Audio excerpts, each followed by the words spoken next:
Senior year is supposed to mean something, right? For me, it didn't mean dick all. Just another day on my calendar. I got a job at a family restaurant that we all grew up eating at. Burgers, breakfast all day. You know the spot because your hometown, I'm sure, has one too. I ended up working full time. My parents didn't push for anything more than that. They figured I'd move on eventually, and I think I honestly figured the same. Most of the days would look the same. Sleep, video games, work, repeat. I wasn't miserable doing this, I just didn't feel much of anything. I told myself it's temporary. Eventually I will do more. The weed came with the job. Almost everybody there smoked. Servers, cooks, bussers, people I'd grown up with, a few years older than me. On breaks, we'd slip behind the building near the dumpsters, where the smell pretty much covered everything. Somebody would keep watch and somebody would light up. It was my portal into substance use, and it was some of the best fun of my life. The first time I hesitated, my hands shook a little when I took the pipe. Jenny laughed at me, told me to relax, so I did. After that, work just wasn't easier. It was a blast. Time flew by. Nothing could get under my skin. I started looking forward to the dumpster breaks more than the end of my shift. One of the cooks sold weed on the side. Everybody knew. It's where most of us got our supply from. You wanted an eighth or a quarter, just asked him and brought cash. And for a while, that's exactly how it stayed. Nice and easy and familiar. My dudes. That's the part that I didn't get into yet. How thin that sense of safety really was, and how fast it can actually disappear. The cook's name was Ryan. He had never burned anybody. Same price, same deal. You handed him cash during a lull, he handed you a bag later. No more stories, no bullshit. So when I asked him for weed that night and he shook his head, it threw me.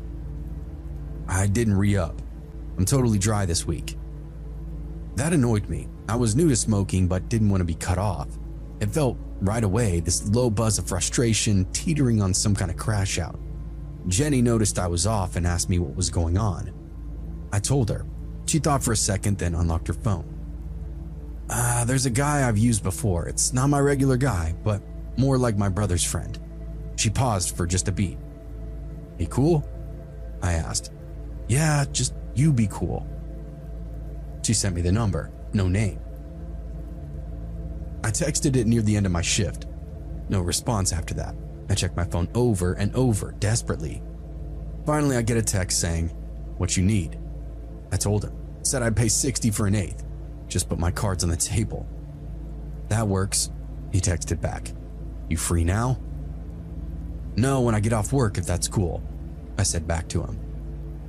We closed, the restaurant slowly came back together and chairs were up, floors were mopped, and it was just about time to go. Just got out, I sent to him. A minute later, I got my response. Old Quarry Road, follow it to the end, by the well. I stared at the instructions. The road was miles out of town, no lights, no houses, just dirt and trees out there. What the fuck is this? I told myself it's a safety thing, right? First time deal with a complete stranger, but whatever. So I texted back, on my way. That road narrowed on the way out of town. Pavement soon disappeared, and I listened to Hollywood Undead or some lame shit on the cruise out, smoking roaches that I'd saved up in my ashtray. My headlights didn't pick up anything on any direction. At the end of the road, there was this old well framed with some cinder blocks. I parked and killed the engine. Everything around me was dark and silent. I checked my phone. No signal, no messages. So I just waited. The stars were bright and I lost myself in them, with that faint buzz of high starting to just get behind my eyes. Then I heard an engine. No headlights, just the sound. Tires popping on gravel. It stopped somewhere off to my left. I heard doors open and close, and a handful of people then approached, unseen. And that's when it all hit me that I should not be out here. I grabbed my door handle, started to jump back in my car, and movement came out of the dark, 3 shapes sprinting right at me.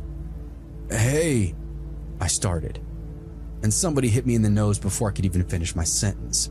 I collapsed into my car. Another grabbed me as I tried to stand up. I went down hard, dirt in my mouth. Someone then kicked my ribs and somebody else hit my back. I rolled over and took 3-4 straight shots to the face. I saw stars, tasted blood, but still, I was trying to scramble away. So what happened? They kept stomping the shit out of me. Stay down, a voice said. So I stayed down. Hands went through my pockets, my wallet, cash, keys, phone disappearing. Nobody said a word. They dragged me to my car and went through it, pumped the console, flipped the glove box, popped the trunk.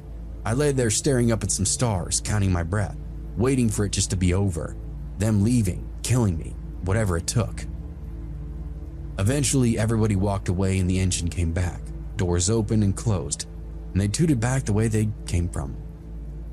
I didn't move for a really long time because where was I gonna go? They had my keys. If they didn't even take my car, I hadn't checked yet.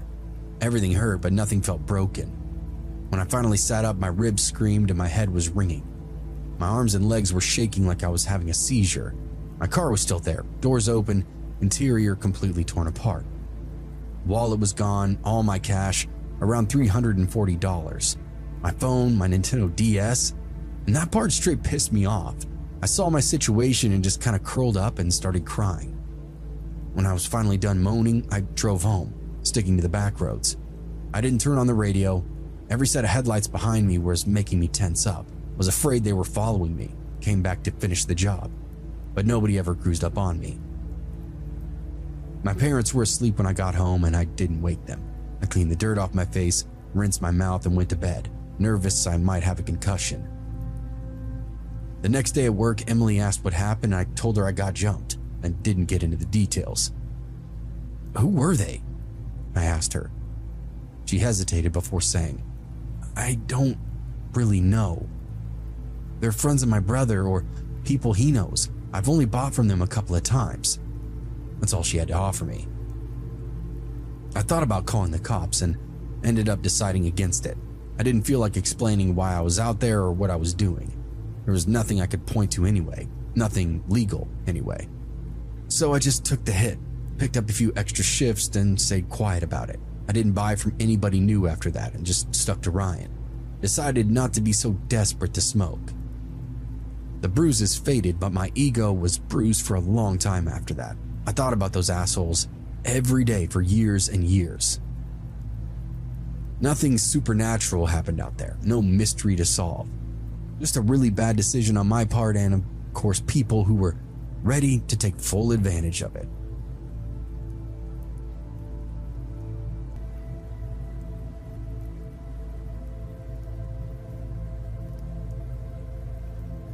Graduation weekend always turned people loose inside my town.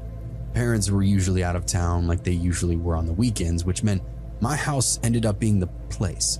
It wasn't anything special, but it turned into a madhouse. It was just kind of known that if my parents weren't home, there'd probably be a party. I wasn't trying to build a reputation or anything, it just kind of happened that way. And graduation night ended up being a perfect excuse. I stocked up on beer, pulled a couple of bottles from my dad's cabinet, and made sure there was weed around so nobody got bored or edgy. Word got out fast. People showed up early, then more people, then people I didn't recognize but didn't hold up or anything. The backyard filled to the point of bursting, then in the kitchen, then in the living room. Music got crazy loud. Somebody dragged furniture around to make the room to dance and slapbox and wrestle. I spent most of my night walking through the house keeping an eye on things, making sure nobody broke anything, making sure nobody was really fighting. Control gave me this little relief on those wild nights. Just because my parents were out of town didn't mean they didn't care about their property. And that's when I took notice of 3 juniors. They stood out because they kind of looked young. Not loud or annoying, just clearly not seniors. One of them was Adam Pratt. I knew him from algebra. He sat behind me and occasionally asked for help with assignments, or sometimes he would even help me. "Congrats, man," he said when he saw me, lifting up his beer. "Thanks, you guys good?" "Yeah, we're good, just cutting loose a little." The other 2 nodded. They seemed just as excited to be here. I thought about telling them in the moment they needed to head out. It crossed my mind, but Adam wasn't causing any problems and it felt petty to kick him out, at least right now. It was graduation. Everybody was celebrating. I didn't want to be that guy. And reasons I wanted them to leave were personal and pretty much superficial. I just didn't want them getting caught up if anything went sideways. So I ended up letting them stay. At the time, it was nothing, just another small decision inside a night full of chaos. Thinking back now, I know I fucked up. The three of them left around 1 in the morning.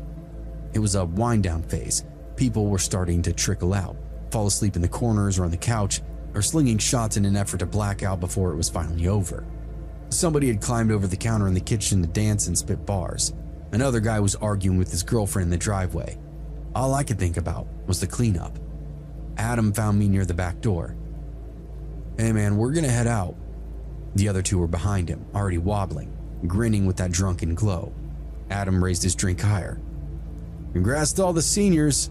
Seriously, you fuckers earned it this year. Thanks for all the laughs and the guidance, the pressure and the fun. Here's to you." A few people by cheered. Somebody was clapping.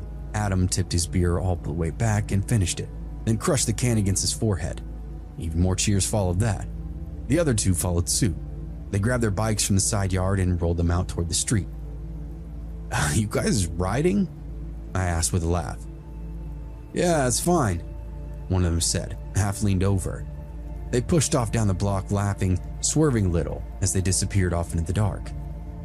I remember thinking it was dumb, but also kind of funny. 3 drunk kids pedaling through a quiet town. Reminded me of my own high school years. Then went back inside and stopped thinking about them entirely. I didn't really sleep much. That was kind of unusual after a party.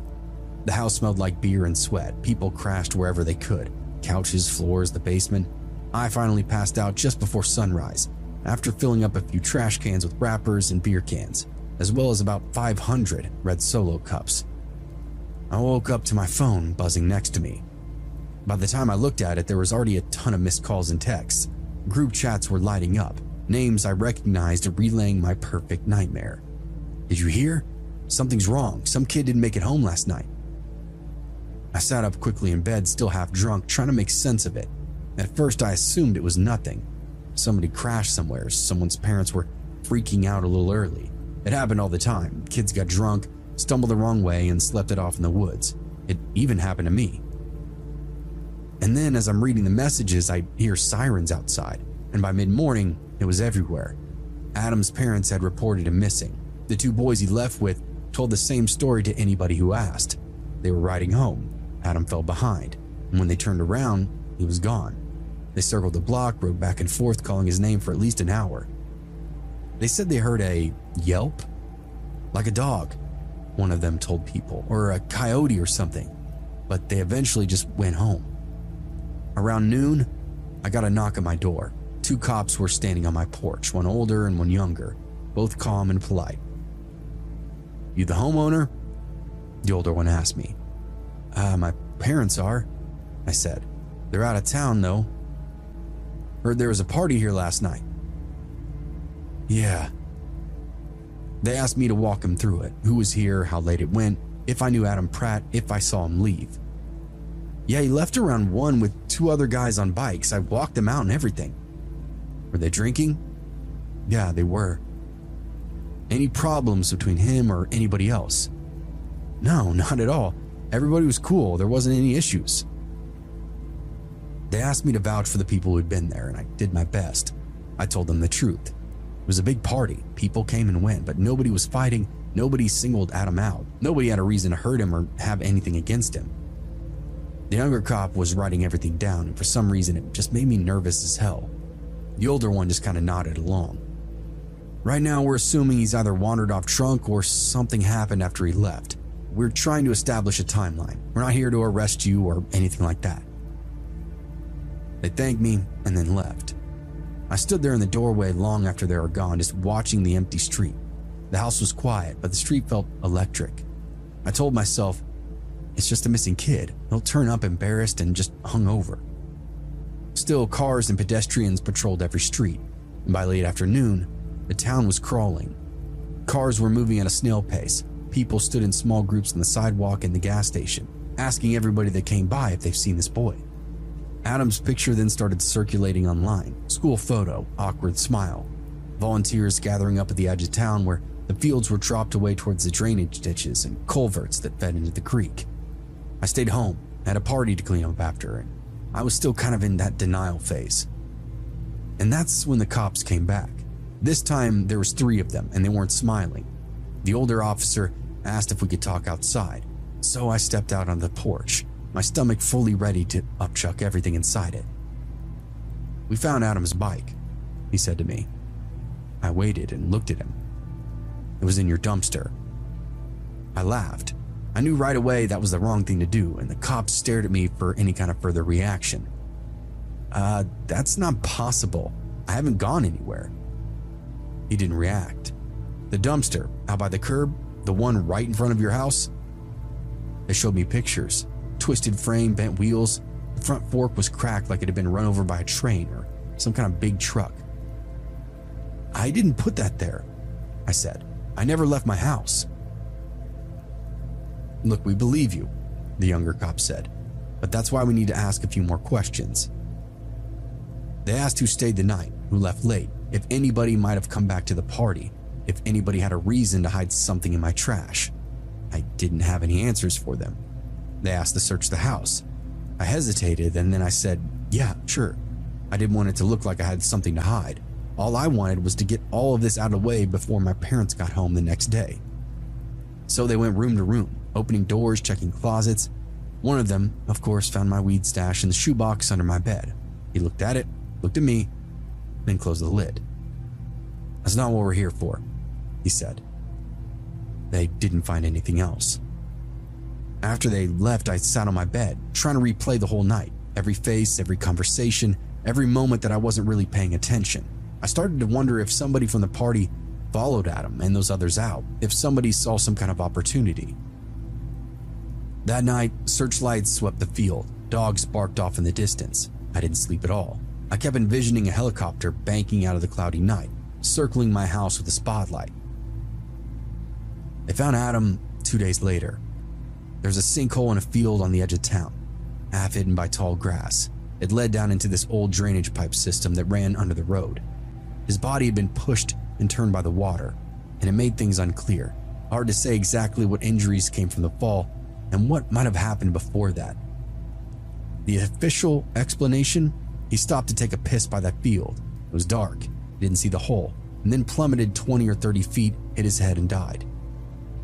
An accident, but not everybody bought it. People continued to talk about the bike, how smashed it was, about the rumor that somebody saw a car stopped on the bridge that night, trunk open, bike laying in the road, a hit and run. Somebody panicked, somebody tried to clean it up. But nothing ever came from it. The case closed quietly. Adam became a story people just told and talked about. Some blamed the party, of course, blaming me. Some blamed the town, drunk drivers, psychos. My parents never allowed me to host a party ever again. I graduated and left town a few months later. And to this day, I carry that survivor's guilt about what happened to Adam everywhere I go. Sometimes I think back about that toast, about Adam lifting up his beer, smiling, not just that night ahead of him, but his entire life for the taking. I think about how he rode off, about how easy it was for the dark to swallow him up. Rest easy, man.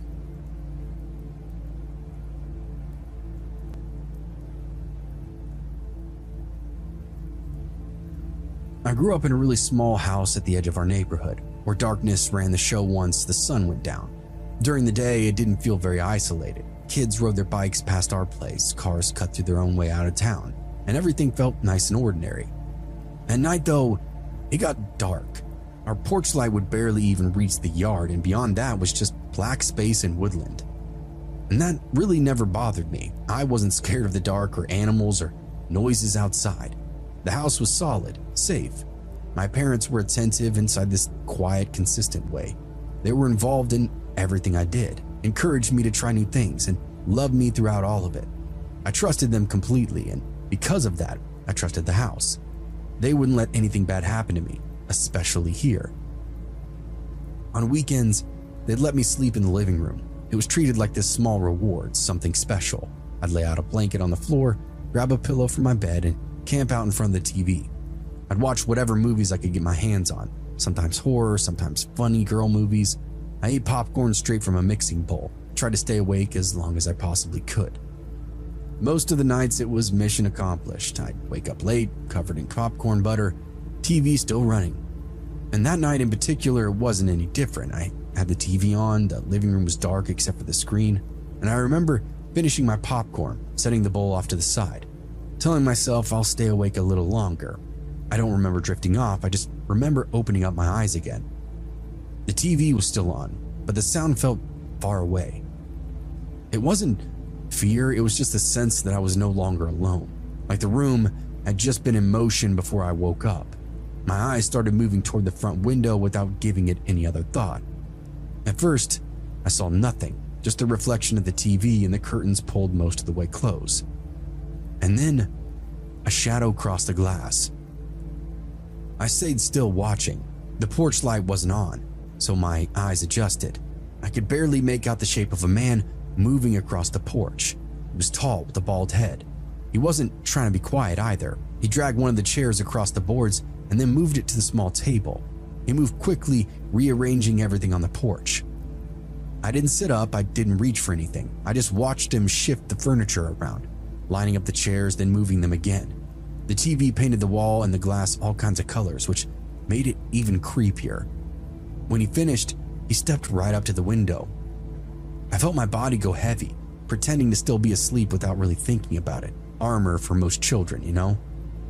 He leaned forward, pressed his forehead into the glass, and peered through that narrow gap in the curtains. He was watching TV. I closed my eyes most of the way and slowed my breathing, leaving just enough space for me to see. The light from the screen lit his face up in these flashes, and his expression never changed. After a moment, his eyes would shift, and he looked right at me. It wasn't sudden. He glanced over, looked away, then looked back again.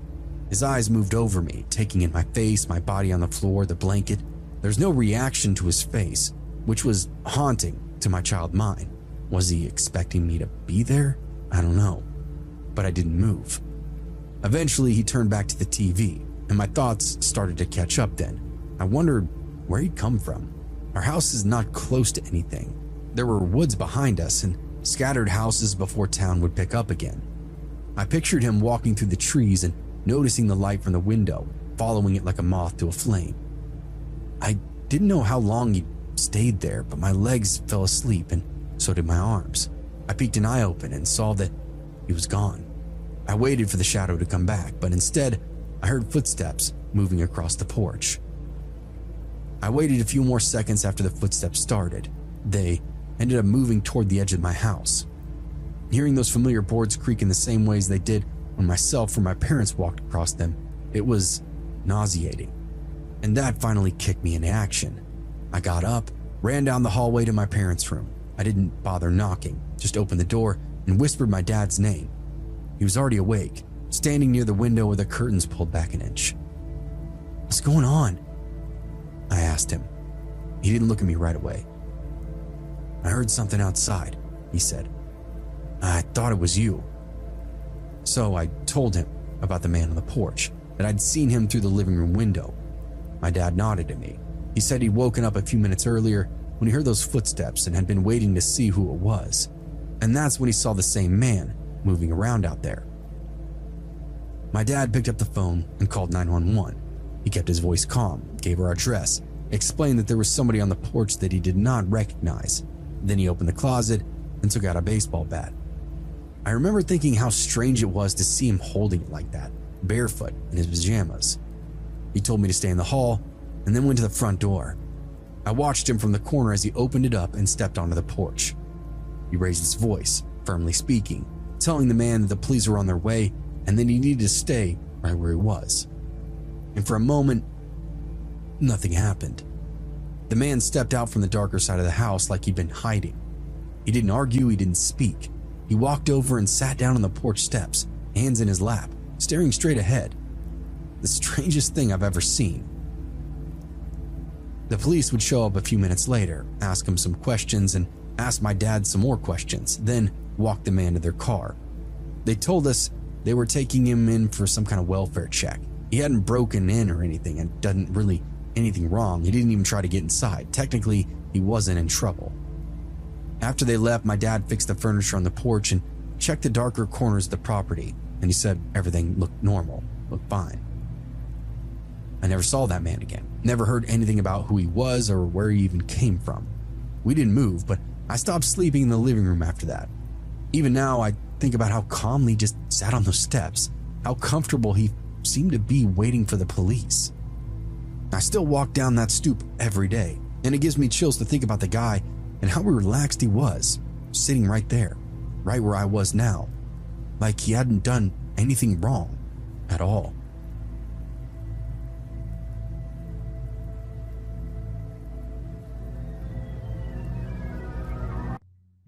This took place back in the early 90s. I grew up in a very small village in Peru, right at the base of a mountain. Life there was simple. Dirt roads, everyone knew everyone. The kids played soccer until the sun went down. Of course, we call it football. That was what I was doing one afternoon. I was by myself, kicking around an old soccer ball in the open field near the edge of the village. I don't recall why I wasn't with my friends that day. After a while, I noticed something I'd never seen before. Surrounding this field was a forest, which we were told to never enter.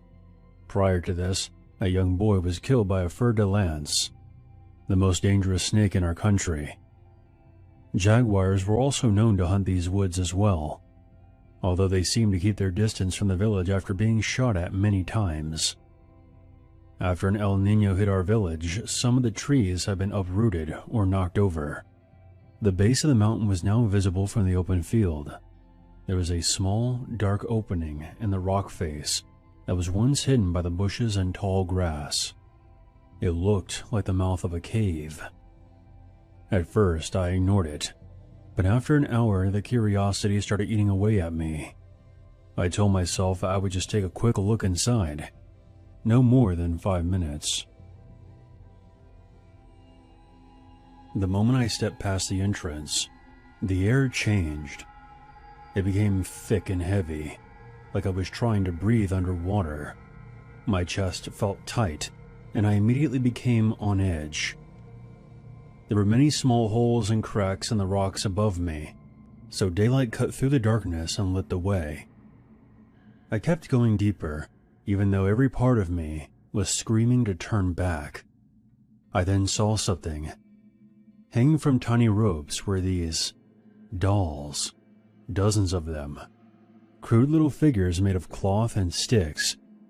Each one had these long, rusty spikes or nails driven straight into the head or neck.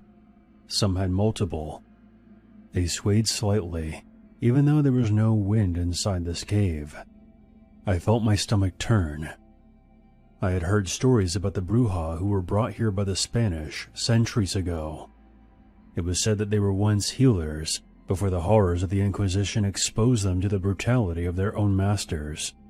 They turned to dark magic in order to punish the conquistadors, but were unable to control it. The elders of my village would tell us that some of them still live in these mountains. It was of course another reason to never venture out into the forest. All the children would eventually dismiss the stories as a fable.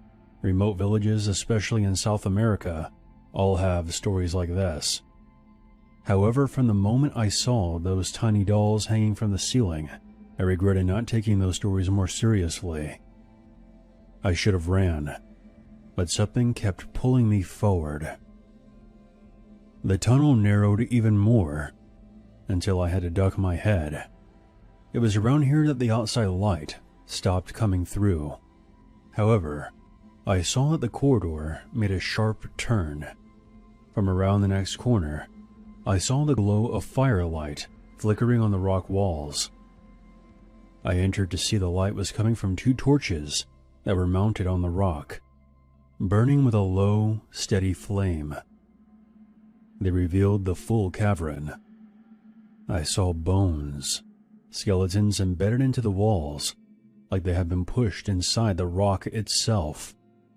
More hung from the ceiling like ropes, just like the dolls were. Others were stacked in piles on the floor. Some were clearly animal bones, but most of them were human. Some of the skulls were small, like a child's skull. I stared on in absolute horror, unable to breathe. My legs finally listened to me and I turned and ran as fast as I could, scraping my arms and knees on the rocks as I scrambled back toward the entrance. I burst back out into the daylight and didn't stop running until I reached the edge of the village. Before I could make it to my house, there was a neighborhood girl named Valentina. She was around the same age as me. She stepped out from behind a wall and stopped me. She looked concerned and asked me what was wrong. I then told her about the cave, the hanging dolls, and the skulls and bones. While she was standing there, her eyes rolled into the back of her head until only the whites showed. A deep, demonic voice that definitely wasn't hers came out of her mouth, slow and clear. If you tell anyone about what you saw, your entire family will perish. Valentina then collapsed to the ground. A second later, she woke up, confused, asking what happened. I helped her up, mumbled something about her fainting, then ran the rest of the way home without saying another word. I never told anyone else about what I saw. Not my parents, not my friends, not a single soul. I lived the rest of my life in Peru carrying that secret like a stone in my chest. I do remember that when I would return to the open field to play soccer with my friends, I was unable to relocate the cave mouth again.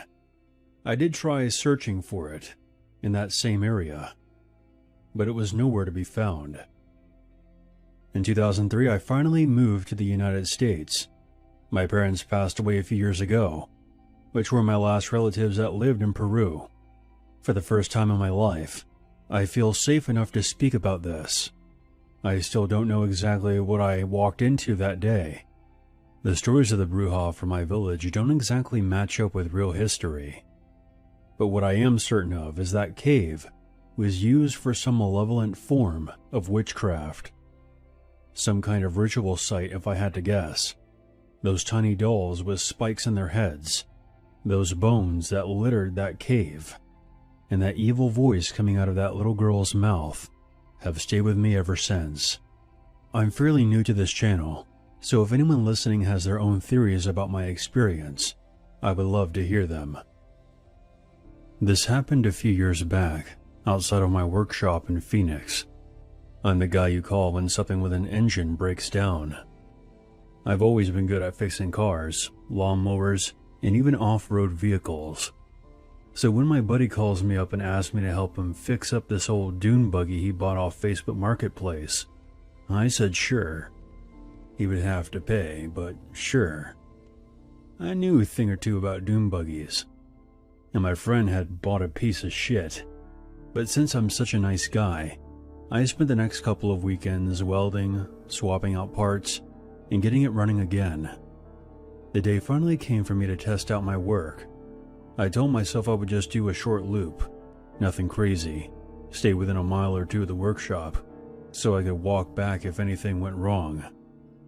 Of course, things went wrong. The buggy left me stranded maybe a mile out into the desert. Engine just took a dump, no warning. I tried everything I knew, but it wasn't starting. No cell service out this way either. So I had no choice but to start walking back toward the workshop, kicking up dust with every step. The heat was brutal that day. The kind that makes the air sting your mouth until it feels like sandpaper. I kept thinking how stupid it was to come out this far, but I was sure I had the engine working fine. I figured I'd be back at the shop in 20 minutes tops, and I'll have to come back with my truck. About 10 minutes into the walk, I noticed something odd in the sky. A single dark cloud, very small at first. I can't explain how jarring that is to see, just hanging there in the sky. Then it started growing, like fast, unnaturally fast.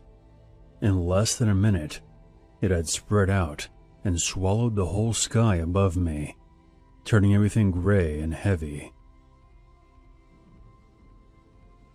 The wind picked up hard, and all of a sudden, the desert was getting pelted by rain, loud drops hammering the sand.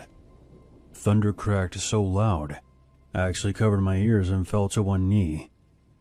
I started running.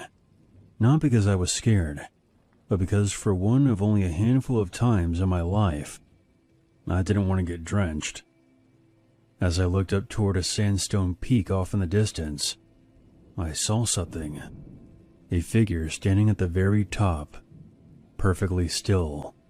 Over the howling wind, I could hear something else. A low, rhythmic chanting. It didn't sound like any language I had ever heard. It rose and fell with the wind, almost like it was calling to the storm. Lightning started striking the ground around me, way too close for comfort.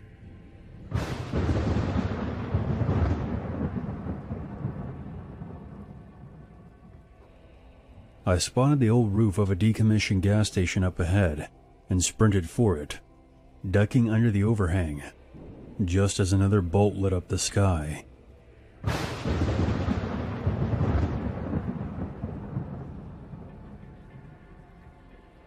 I stood by one of the gas pumps, breathing hard, watching the rain come down in sheets. The chanting seemed to grow louder now, even though I was under cover. I kept scanning the ridge, but the figure had vanished into the downpour. I waited there, soaked, breathing hard. The storm was violent, but it only lasted for a few more minutes. Then, just like that, the clouds started breaking apart, and the rain stopped, and the thunder faded. The sky cleared like nothing had happened. I stepped back into the sand, and immediately noticed something was not right. I was still wet, but the ground was bone dry. The sand looked exactly like it had before the storm broke out. There were no puddles, no damp patches, nothing. I pulled out my phone and checked the weather forecast. Clear skies, 0 chance of rain. The same forecast it had been all day. I stood there for the longest time, heart still pounding, trying to make sense of what I had just seen. The figure on the peak, the chanting, the way the single cloud had exploded across the sky, and then vanished, without leaving a single drop on the ground. It felt like something deliberate. I eventually made it back and grabbed my truck and towed the doom buggy back to the workshop. It was a clogged filter if you were curious. Fixed the engine the next day, and that was that. I still think about that phantom storm every now and again. Rain clouds don't just swallow the entire sky in seconds and then vanish without leaving a trace. And then there was that chanting. That figure standing up on the sandstone, almost like it was calling the storm down on purpose. I don't know what it's all about, but something tells me that this might be witchcraft related. Definitely not something I fuck with. Ever since, I make sure not to go too far out when I'm test driving something. This happened way back in the mid-1970s, when I was just a little kid growing up in a small town in Ohio, about 20 miles south of Cleveland. Our neighborhood was way out in the backwoods. In those days, it was just dirt roads, thick trees, and not much else.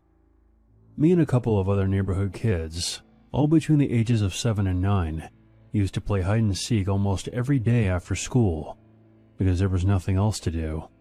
Our favorite spot was this big old abandoned 2-story house that sat behind the old neighborhood. It used to be a bed and breakfast at one time, and it was run by this old lady. When she passed away, the house sat empty for many years. No one bought it, no one tore it down. It was just there. Perfect for us kids looking for a good hiding spot. One afternoon, we were playing like usual. I wanted to pick a different hiding place so no one would find me too quickly. I snuck around the back of the house, pushed open the door, and made my way up the stairs to the attic. Unlike my house, which had the classic drawstring folding ladder, this attic had its own stairwell from the upstairs hallway. I climbed the creaky steps and entered.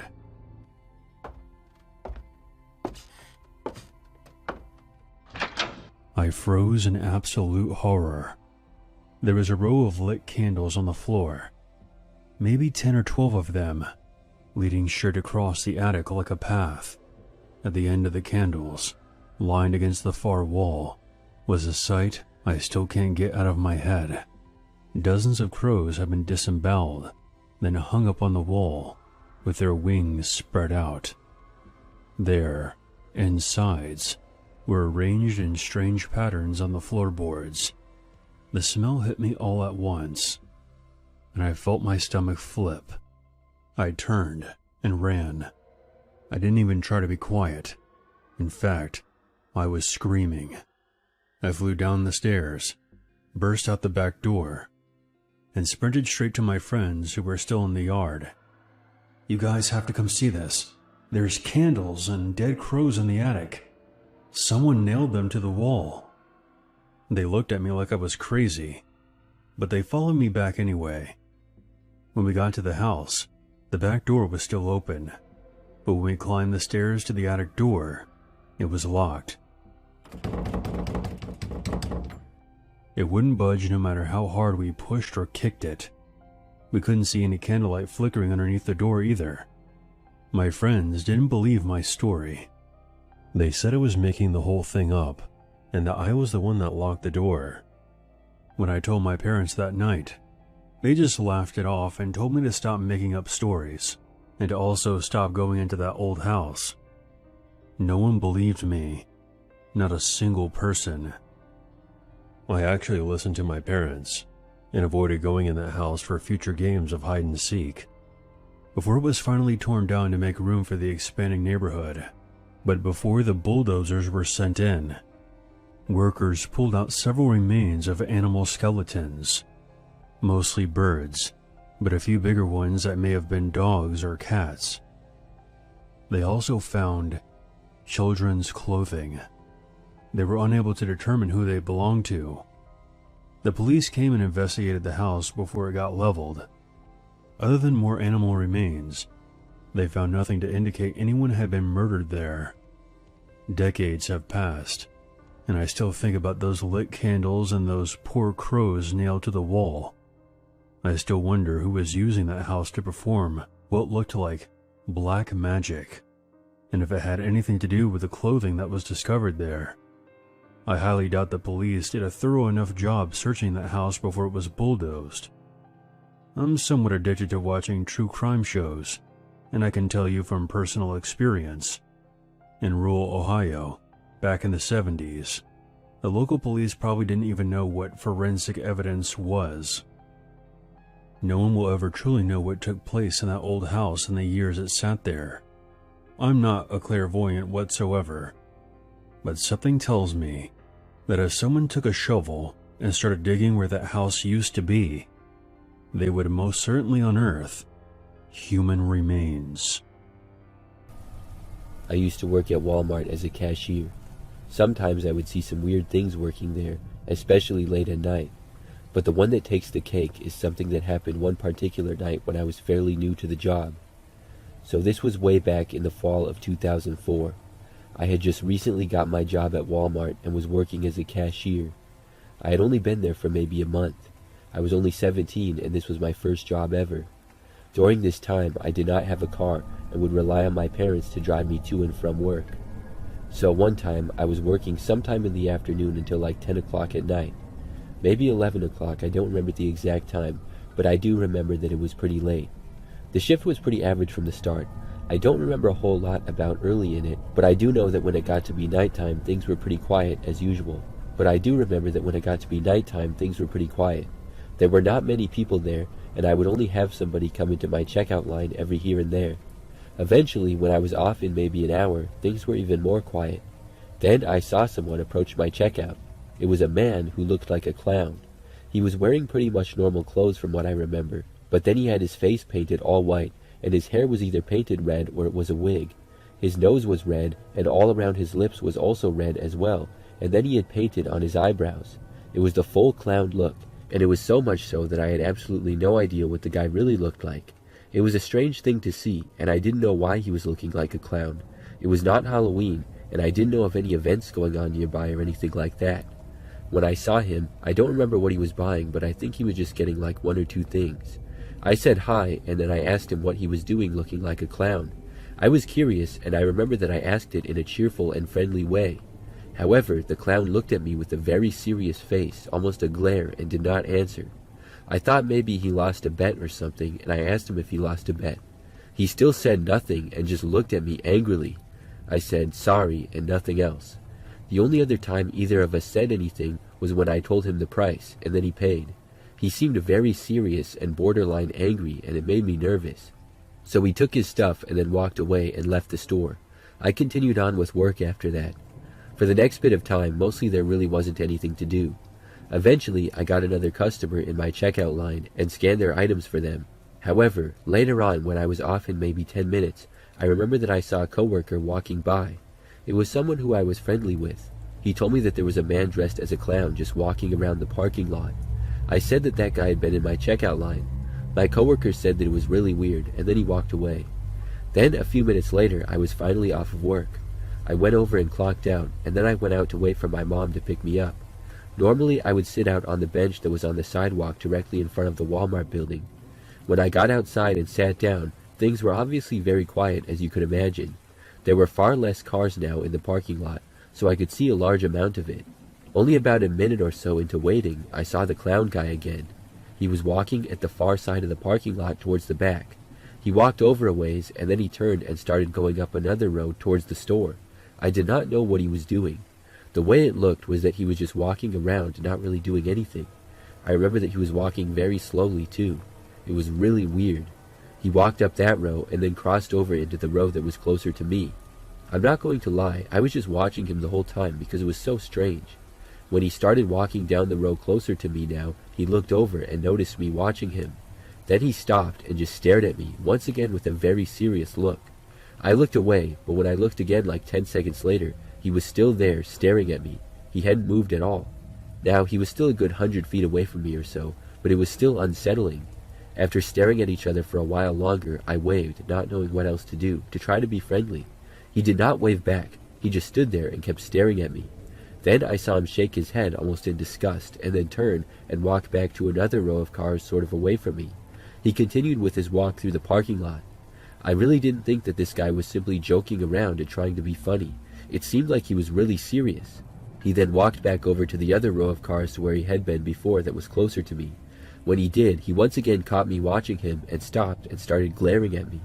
He wasn't moving like before, but this time I had had enough. I got up and just walked back over to the doors and went inside the store. I waited for my mom in there for the rest of the time until she came to pick me up. Finally, a few minutes later, she was there. I quickly got inside the car and we left. When we did, I looked around for the creepy clown guy and I saw him. He was still there, standing in the parking lot and staring at me again. My mom saw him too, and I was glad that we were leaving. After that, I never saw him again. I still don't know who he was or what he was doing. I'm not sure if anyone from Walmart ever told him to leave or not. Back then, our store was open 24 hours, so he could have theoretically gone back in at any point. It was just really weird how he was so serious, yet painted as a clown. I'm just glad that I didn't see him anymore. So, I'm a 23-year-old female. This happened when I was 15 years old. It was February 2017, and I got a friend request, and I accepted it. It was from this guy from Serbia. Martin was the name he used. He had started talking to me, and we quickly had started talking every day, just as friends though. But then later on, he told me he loves me, and I also started developing feelings for him, so I told him I loved him too. I was so in love with him that I was blind to all of the red flags that he was showing me. He never wanted me to tell anything to my parents. He also didn't seem very happy when he realized I told my parents something as simple as being in a relationship. After a year, it's 2018 at this point, his behavior towards me suddenly changes. He went from being nice and funny to calling me a whore, accusing me of cheating on him. I have never done any of that. I cried and kept repeating that I didn't cheat on him and I'd never do that. Mind you, we're still talking over a video call. I lived in Germany and he lived in Serbia, but he started talking to me, probably because I'm originally from Bosnia and Herzegovina and because I was young. too dumb to know better. And at one point, when he had started trusting me again, after his paranoid phase that I've mentioned went away, he said that he wants to propose to me and marry me. I said yes. I was so happy because I truly loved him and I wanted to be his wife. However, I knew there was a problem, and it was my parents. I was 16 and I wanted to move and get married. Of course, they wouldn't let me, so he made a deal that he's going to get me a van transportation to Serbia. That's what we did. On the day before I was supposed to flee, he told me to not bring a lot of clothes because he'll buy me all the clothes I need when I get to Serbia. Now, of course, looking back, this was a humongous red flag. But back in the day, I thought it was nice because all he cared about is me and everything else including clothes came second. I also packed my wallet along with my charger, phone, and passport. I snuck out of my house at 3:28 a.m. My mom was asleep. I couldn't get a hold of my shoes because they were in a separate room that had this door that makes a loud scraping noise as it rubs against the wood, so I put on my slippers and left the door slightly ajar, because if I closed it, it would make that rubbing noise and my mom would probably wake up. I got in a van that was near the hotel, which was 10 meters from my house. After 15 minutes, the driver got out, I greeted him, and I got in the van. We started driving and picking up other people. At 8-something a.m., my mom called me and asked me where I was, and I lied to her and said that I was at a store just buying things. She told me to send her my location, and I knew that she knew I was trying to flee. I hung up because I knew if I answered the phone, she could probably track my call, so I always let the phone ring without answering. She called the police, and she also called my dad. They've been separated since 2003 and divorced since 2007. So he lived in a completely different city an hour and a half away from her. He was on his way to his friend's house to return a vacuum, so he immediately rang the doorbell and told his friend to just take everything because he's in a rush. His friend asked why he was in a rush, and he said it's because his daughter ran away. The friend gathered all of his guns, put them in the truck, and they made themselves on their way to Serbia. My mom called my boyfriend and asked him where I was, and we actually made up the story of me and him breaking up so she'd believe I'm just somewhere in a park drunk and drinking away my pain. In order to somewhat prove that claim to her, I had started slurring my texts and misspelling words on purpose just so that she would think I was really drunk. Obviously, she didn't believe it, but she went around and searched every park just on the off chance that I'm there. She asked him again where I was, and he said he didn't know because I never told him. Then she called one of her cousins. He's a special story. He knows a lot of people, especially criminals. He told her to mention some guy called Nanad Crutches. Yes, the things that help you walk. And that's when he said there was no need for violence, and he immediately told her that I'm in a van and on my way to Serbia. My mom at one point texted me and told me she's just going to talk. She doesn't need me to say anything. She just wants me to answer the phone and listen to what she says. I did, and she then convinced me to give the phone to the driver. I said that I can't do that right now because he's driving. I told her I'll give it to him when he makes a stop, so I did. I called her when we made a stop, and she told me to give my phone to the driver.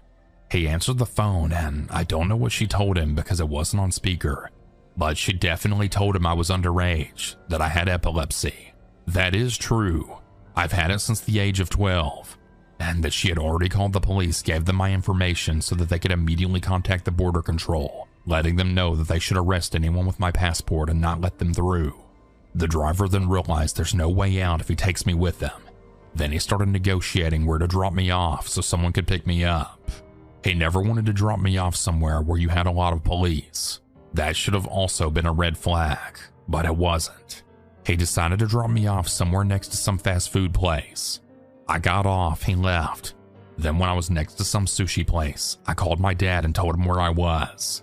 He told me to turn on my location, and I did. Then he told me to wait outside because he'll call the police to get me. After about 10 or 15 minutes, 2 officers came up to me and told me to follow them to the car. I did. They drove me to the station and searched me and my bag. At one point, I almost got into a fight with one of them because she was messing with my bra and moving it. Luckily, they both decided I was clean. They put me in this holding cell. I had a bed, a metal toilet, and a sink.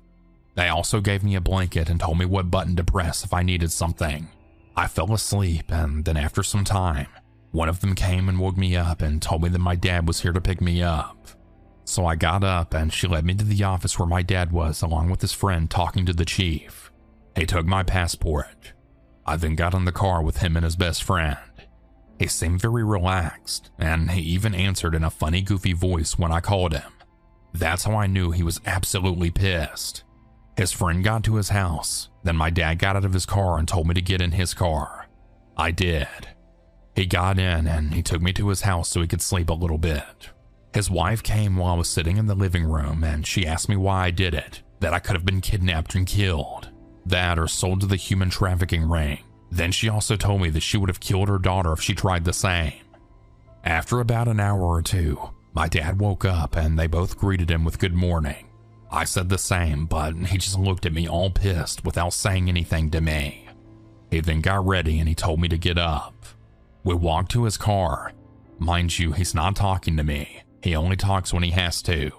I got in, and then about halfway through the drive to my mom's house, he told me that I'm lucky that my mom called and specifically told him not to do anything to me. She said she knew I would have escaped again if he tried intimidating me, because then he said that he would have kicked me repeatedly with his legs until I couldn't get up. I didn't say anything. He drove me back to my mom's house. She didn't really say anything either. She was just happy I was back. Then 2019 came. This is when we were arguing nonstop. Yes, we kept talking. My dad at one point took away my phone, so then I couldn't talk to my boyfriend anymore. Well, I had saved up some money and bought myself a new one. I remember in Bosnia visiting my relatives, and I told him to come to Bosnia to see me. I said that if he doesn't do it, I'd leave him. I gave him 24 hours. I was in Bosnia and Herzegovina, and he was in Serbia. The drive from his town to mine would have lasted about 4 hours, so he could have come like 6 times.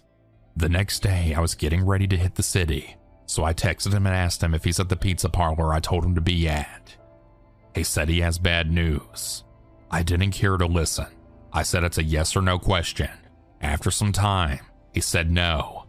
So I told him, okay, we're done. I hung up the phone, blocked him, and that's how my love saga ended. But it wasn't the last time I'd heard from him. After 3 months, I've heard from someone that he's accused for the organized kidnapping, torture, and murder of a girl who was also 17 at the time. This took place that was 2 hours away from where my relatives in Bosnia lived. The case was gruesome. I heard she was found in a sewer. Then after the medical examiner performed the autopsy, he said that she was so beaten to the point her shoulder was dislocated, and that she had also been repeatedly penetrated by glass bottles. 2 years later, 2021 rolls around, and he made a new profile on Instagram and texted me. I didn't answer. Then 2 years later, 2023 rolled around, and again he made a new profile and texted me on Facebook. I couldn't see what it was because he had deleted the text right after sending them. Then months later, he started texting me again. 2024, he kept texting me. Even now in 2025, he still hasn't stopped. He's still texting me and he's still trying to find me. Luckily, I've moved to a whole different place in Germany. I'm also enrolled in medical school. However, this did mess me up a little. I'm heavily opposed to any type of emotional connection or dating. I'm opposed to anything that involves trust because I just have issues with trusting people. I've seen the worst they're capable of when you trust them. So now I don't want to put myself in that situation by trusting anyone. I've been single for 6 years, and I see myself not finding anyone anytime soon. I have a message for everyone. Be very careful. Don't lose your logical thinking just because you've happened to fall in love. Love is no longer what it used to be. Now it's used as a weapon.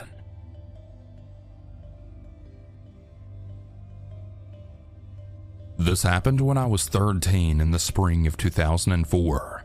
I grew up in the country in a small town where doors tend to not be locked at night, at least back then.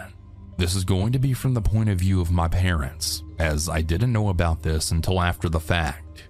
I think I had slept over at a friend's house the night before this particular morning, and said friend's mom drove us to school that day. My dad was getting ready for work one morning, and while he was waiting for his truck to warm up, it was still cool in the early morning, by the way, at this time of the year, so yeah. Well, anyways, he went into the garage for something. Our garage was half workshop, half storage, and he went into the workshop half, likely for a tool or something. Out of the corner of his eye, he had noticed a pair of sneakers underneath some insulation. Someone was sleeping in our garage. Within an instant, he flew into the house past my mom in her office, and in a calm but serious tone then said, "Call the sheriff," as he went to go get his gun.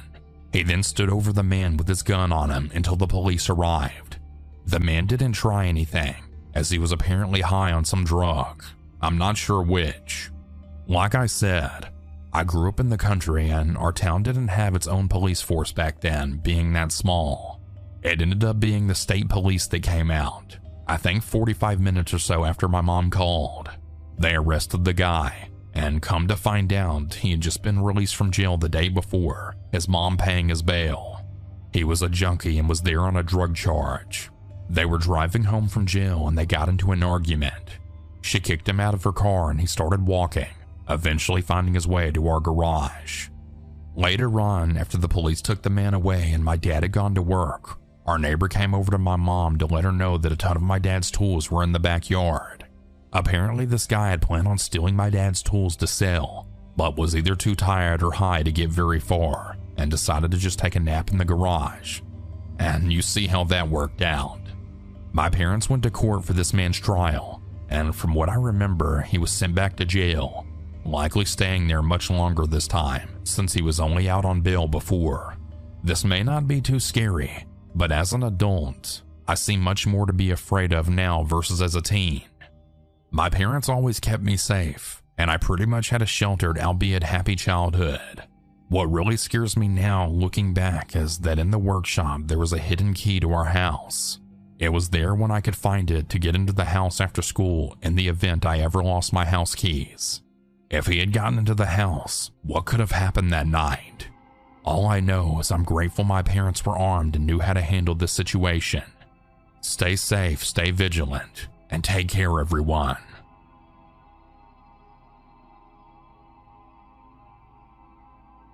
So let me start with this. I'll be using aliases for this story, as my coworkers and I would like to keep our identities hidden. I'll be referred to in this story as L. I'm a 19-year-old male with high-functioning autism. I mention it because I notice I often have a problem actually knowing I'm in danger and reacting as such unless I get hurt. I work as an assistant photographer / cashier at a booth to take Santa photos. It was Black Friday at the mall that I was working at, so there were a lot of people, mostly parents and their kids. Even encountered a Karen at this shift, but that's another story for another time.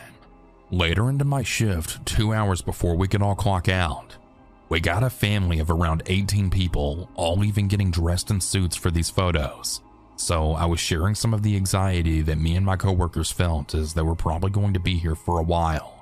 Then suddenly, we hear this massive stampede of footsteps as me, my coworkers, the family, and Santa, and even those waiting in line all turn to look as we first see a panting crowd of people running towards the exit, presumably. We then hear a booming voice. "Get down!" At first, I thought this was an earthquake that hit the mall in a specific spot. Then I thought of the worst possible outcome, even though I and no one else heard gunshots from where we were. I got on the ground with my coworkers, but my coworker Pamela had the idea to hide in the curtained cubby that's right next to the photo printers. Seeing as we're out in the open, we join her as we cram ourselves into the cubby with some of the family joining us. I had to motion Santa to get down through the top opening as he was the most exposed, even though it likely wouldn't have made much of a difference. I used my phone camera as a mirror to make sure Santa was okay, and he was, thankfully. We had to stay there for a bit, and I was just so anxious thinking that the shooter might turn the corner and we'd be sitting ducks, but that didn't happen. Security tells us to get up and to quickly and calmly proceed to the exit. One of my coworkers handed Santa his cane and told me to get out of here, as Santa will be fine. So I ran outside still in my uniform as my coworkers and Santa soon followed. As if it wasn't confirmed by this point, there was an active shooter scenario as I saw SWAT begin to enter the building. We all sat in the parking lot with a lot of others. I had to call my boss to inform her of the situation. I also let Pamela use my phone to call her dad. I wasn't about to deny that, as I was texting my mom the entire time as well. After things died down, I began to walk down the street as my parents were waiting for me, and I just wanted to get home by this point. I'm glad my coworkers were able to punch me out of my shift. Seeing as it was my first 8-hour shift, I really appreciate that. I wrote this about a week after the shooting. Thankfully, they caught the guy. He was a 17-year-old kid. As for the victims, only 3, and thankfully no one was killed. I'm so glad it wasn't as bad as I thought it was. This really reminds me that life is short and can easily be shortened if a maniac is having a bad day and decides I'm their target. Maybe a bit misanthropic of me, but when it's your life, it's really difficult to feel bad for the bastard who could potentially take it, at least in the moment. But anyway, that's my story. Maybe it isn't as scary as some of the others, but knowing you could be moments away from getting shot is scary. Even though I didn't feel as freaked out as I could have been, I think it would have been worse if I heard gunshots. Never thought my first job would have this happen, but we can never predict these things. I'm just glad I got out of this alive and unscathed.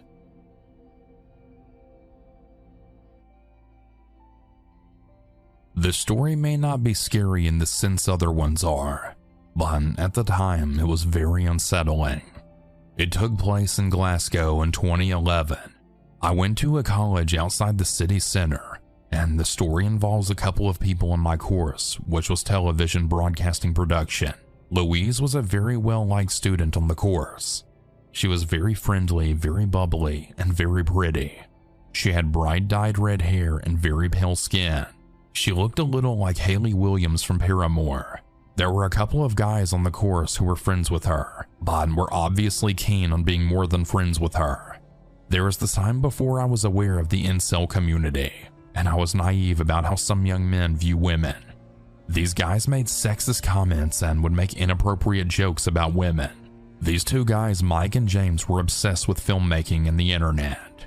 They had allegedly both made inappropriate comments to Louise, and although she didn't appreciate them, she appeared to not let it bother her. I hadn't heard any of these comments myself, but in hindsight, I wish I'd stepped in. I did once ask her if she'd like me to have a word, but she said no and appeared very confident that she'd handle it if things went too far. She was sure they were just joking and were just very immature. As the months passed by on the course, things seemed fine, and I thought about the things Louise had highlighted about James and Mike. Towards the end of the course, we were tasked with making 2-minute short films, and our course lecturer divided us all into teams of 3. You can probably guess who Louise ended up with in her team. My short film was a very poorly made science fiction comedy thing, which wasn't remotely funny. Louise's film was due to be a crime thriller type thing, which sounded really good, but it didn't really work out like this. So the story goes, Louise, Mike, and James scripted out their short film and seemed happy with their script when it came to filming. Louise didn't really want to act in her film. However, she was convinced to do it by James and Mike. They filmed their short in James' house, and Louise was to play the victim of a home invasion. His parents were away on holiday, so they'd have the house to themselves. When it came to filming, Louise was to sit in a chair and to be taped to it. James and Mike duct taped her wrists and arms to the armrests of the chair, and they taped her ankles together. Record was then pressed on the camera. She was feeling a little anxious at this point, as there was something very off about their demeanor, and Louise wished she'd refused to be the actor for this scene. She was about to suggest that they pause, but before she could get the words out, she felt duct tape quickly being wrapped around her mouth. This took her by surprise, as this was not in the script. Her nostrils were flaring and she tried talking, but her mouth was heavily taped, so this wasn't possible. She then tried to say, "What the hell are you guys doing?" but no words made it through the tape. Louise said that she was sure she was having a nightmare at this point and closed her eyes, hoping to wake up. However, when she opened her eyes, she was devastated to realize she was bound and gagged in James' house for real. She caught her reflection in a nearby mirror, and she said her cheeks were bulging over the shiny silver duct tape, and her hair was in agony as the tape was applied very tightly to it. The camera had been turned on, and James and Mike were now just staring at Louise behind the camera. She was breathing very loudly through her nose, and she was terrified. They finally said, after many minutes, "We know this isn't part of your script, Dawson, but we thought we'd improv." Louise was terrified and confused. "We know you weren't keen to act, so we added this to get that reaction from you. It looks great." Louise was shocked that this was part of some weird improvised segment that these two creeps had added purely to get a genuine reaction from her. These were short films for a film course that nobody would even watch. They weren't supposed to be Oscar-nominated shorts, so the fact that these two took it this far was disturbing.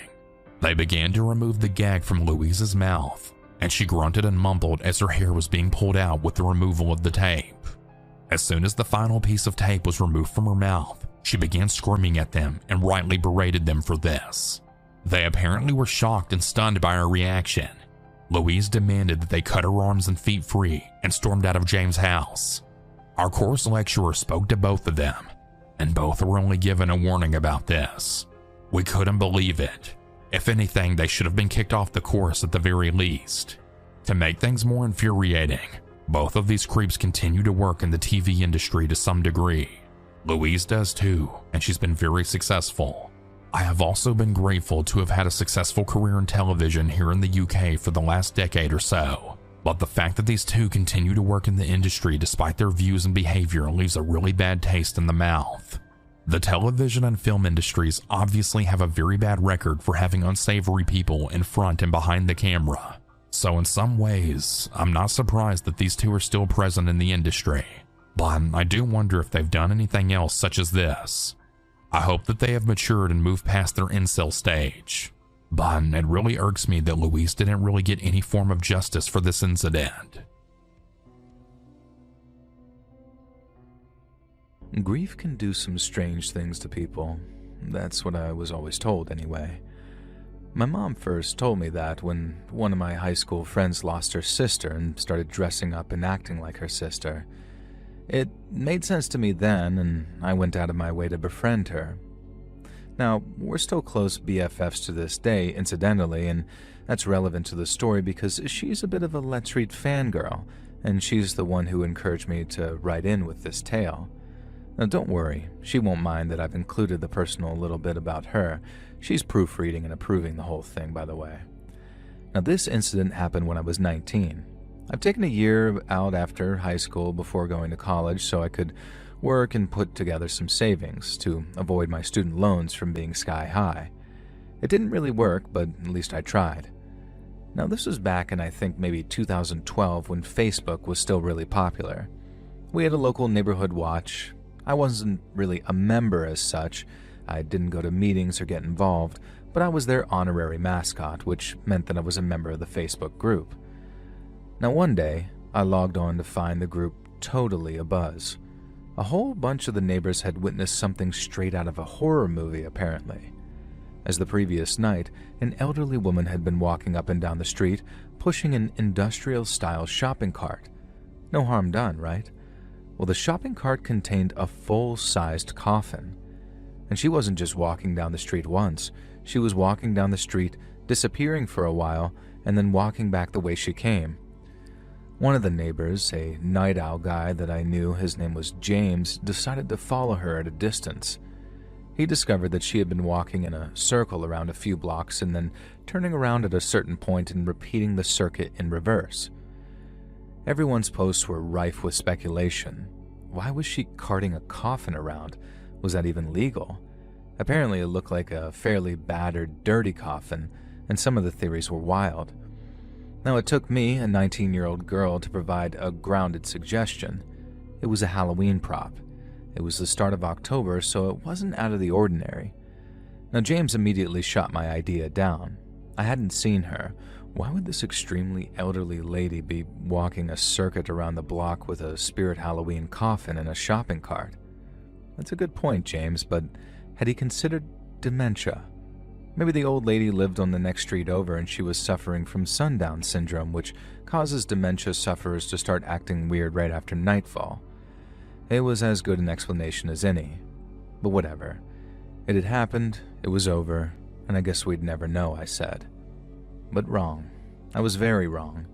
And the next night, the old woman was back, walking her little loops, and this time, James called me up. Now, I'm sure he'd been waiting for an excuse to call me. The guy actually did have a crush on me since middle school, and he told me to look out my window. Now, sure enough, the old woman was there, and she was really, really old. I was amazed that she had the strength to push a shopping cart around at all, let alone one with a coffin in it. And she wasn't pushing it slowly either. She was striding around like a woman half her age. Now, one thing I noticed that nobody else had seemed to pick up on was that this coffin really did not look like some Spirit Halloween prop. If so, it was the most realistic prop I'd ever seen, and it looked a lot more like a film or TV prop than anything else. At least it couldn't be a real coffin, could it? Now, this whole fiasco went on for another few days. I was on vacation from work, so I was happy to play night owl for a while, and then, that Sunday night, the elderly woman didn't show up. I breathed a sigh of relief, and perhaps this was the end of it. No. The next day, Monday, she was back, and I couldn't help but notice that the coffin was starting to look a little worse for the wear. It had been raining almost constantly for a week, mostly some light rain, but heavier in the daytime, and I wondered if she'd been storing the coffin outside because it certainly looked like the wood was starting to get mold and splinter a little bit. Tuesday came and went, and I saw her again. Now the old woman was starting to fall apart. I really started to pay attention to her appearance. She looked almost confused and scared. Her gait, which had been strong to start with, was really starting to falter, and I was beginning to be more and more convinced that this was dementia. Now, the rest of the neighborhood watch seemed hesitant to get involved, even James. I think he even spooked them out a little. When I kept insisting that we should do something, the adults kept telling me to leave it. She wasn't doing any harm, and there must be a good explanation for it. Now, a far cry from the first night, which had set the whole of the neighborhood watch abuzz. On Wednesday, the woman was really struggling. I'd become used to her role by now, and by my reckoning, it was taking her about twice as long to do her route. Now on Thursday, she was struggling even further because one of the wheels on her shopping cart had gone all gimpy, and she really had to struggle to keep it straight. On Friday night, I decided I was going to go outside and actually approach her. Now, my parents were away for the weekend. I didn't tell anyone about what I was going to do, as she was an elderly woman who must have been in at least her mid-80s. What was the worst she could do? And so I left my house shortly before I knew that she'd show up and pretended I was outside having a smoke, and I bumped into her by complete accident. It was very clear to me that she was confused. She kept calling me Gloria, which isn't even slightly my name, but eventually I managed to persuade her to open up, and the story she told me was heartbreaking and tragic. The old woman used to live somewhere around here with her husband many years ago. He'd passed sometime in the 80s, and they'd frequently gone for evening walks around the block, and she had it in her mind that if she started taking those long walks again, she might be able to reconnect with him. At first, her story brought me to tears. The whole thing was so tragic, and she reminded me much of my great-grandma, who had succumbed to Alzheimer's when I was younger, and I wanted to hug the old woman, who told me her name was Ethel, but it felt like it'd be intrusive. Now, I was so focused on the story that she told me that I almost forgot about the coffin itself, and suddenly it struck me. She was walking the neighborhood to reconnect with her husband, but she was carting this coffin around. It couldn't be, could it? I allowed myself to actually look at the coffin. Now, I'd been avoiding looking the whole time, as I suspected that the wood had started rotting into places, and there were a couple of holes in the coffin lid that had led me into the interior. Thankfully, I couldn't see much, but I could see enough. There definitely was some type of bones in that coffin. My hands started shaking, and I told Ethel to wait where she was because I wanted to help her, and then I stepped away a little, called 911, and whispered to the dispatch about what was happening. I told them that if they send the cops, please don't send them with sirens because she's a very old, vulnerable woman, and I didn't want to give her a heart attack or anything. However, it wasn't Ethel who risked having a heart attack. When I turned back to comfort her, I was absolutely horrified to see that she had opened the coffin. Years in the ground had not done her husband justice. It was mostly bones, with patches of shriveled skin in places. His clothes had all rotted off, And one thing that stuck with me was that his scalp was partially intact and strands of hair hung down one side of his skeletal face. I almost screamed then and ran, but I didn't want to startle Ethel. She seemed so proud to be showing off her husband, as if opening the coffin to show me had suddenly reunited her with her beloved. It's very strange, this feeling of terror and revulsion and grief and sympathy all at once, but I can safely say that I've experienced that combination. I talked to Ethel for a few minutes, trying to keep my eyes off the corpse next to us, which holy hell did it reek. When the cops pulled in, without the sirens on as I requested, and I was unbelievably relieved. Everything was quiet, controlled chaos after that. They took poor Ethel away in a police car and she stayed fully silent. They called a coroner to come for the coffin and the body, and meanwhile, it all suddenly hit me and I started shivering and convulsing in shock, so I was actually carted off to a hospital eventually. It turned out that Ethel's husband's coffin had been stolen 5 years ago. Ethel was 93 at the time that I met her. It was very clear to all of us that an 88-year-old woman was not capable of exhuming a coffin and transporting it out of a graveyard. Whoever helped her has, as far as I'm aware, still never been identified. Ethel fell into a catatonic state immediately following the events.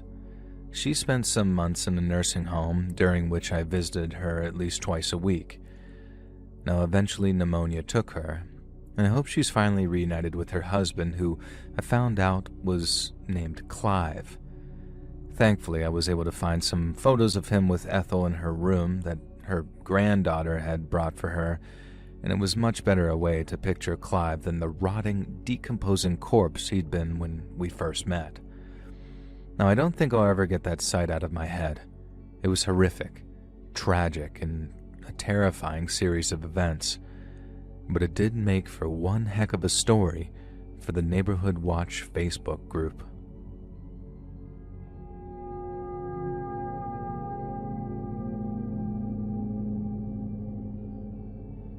Do you like fire, Joel?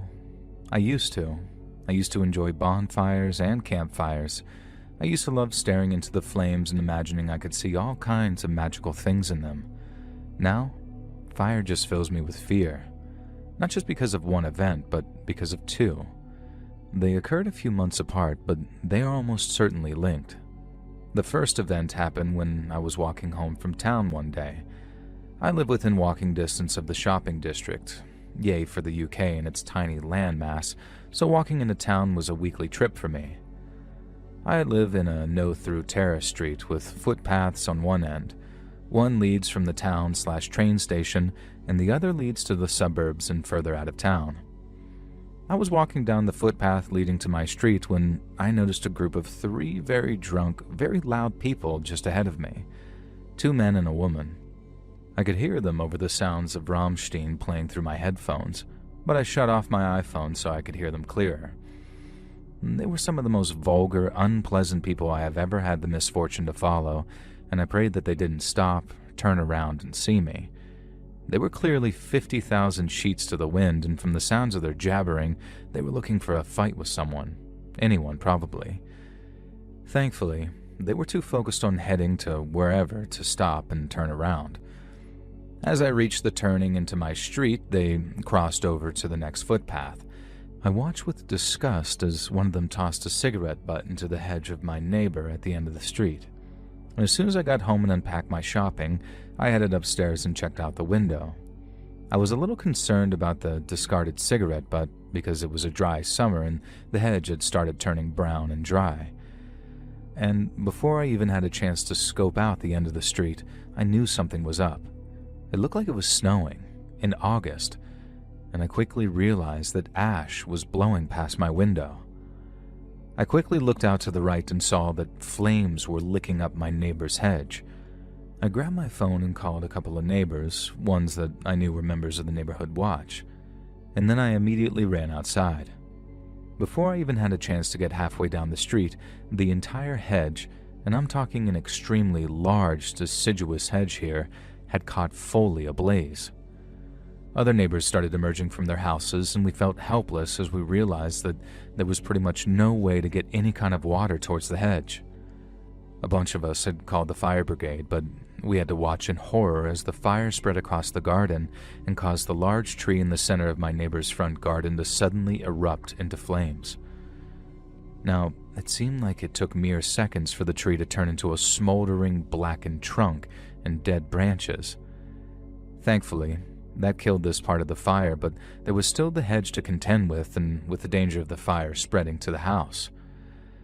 Thankfully, the fire brigade got there and managed to control the blaze. Once things had calmed down, I drew one of the firemen aside and told him about the trio that I'd seen tossing a potentially lit cigarette butt into the hedge, as it was clear that this had caused the fire. Now, to my surprise, the fireman seemed completely disinterested. In fact, he acted like I was an annoyance or like he didn't believe me. And this really infuriated me, because I guess I was a younger person at the time, and obviously young people, and when I say young, I mean mid-20s, apparently can't be taken seriously. And this event is what caused me to finally, properly join the neighborhood watch. I did pretty well in my first few months as a fully fledged member. I recruited other neighbors and persuaded them to join. As someone who often works nights, I kept an eye out and was able to scare off at least one or two potential vehicle vandals. I saw a guy dealing weed on the corner a few times, but I'm not that much of a narc, so I let that one be. And then, one night, I was up very late playing video games on the computer in my room at the back of the house. Now, I forget what I was playing, but it must have been something quiet, because despite wearing headphones, I was able to hear what sounded like fireworks coming from outside. Now, it wasn't remotely fireworks season, and when I heard a second bang, I realized that it sounded more like a gunshot than a firework, but not quite that either.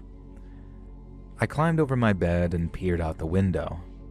A disturbing orange glow was coming from the back garden of one of the houses on my side of the street, right at the end.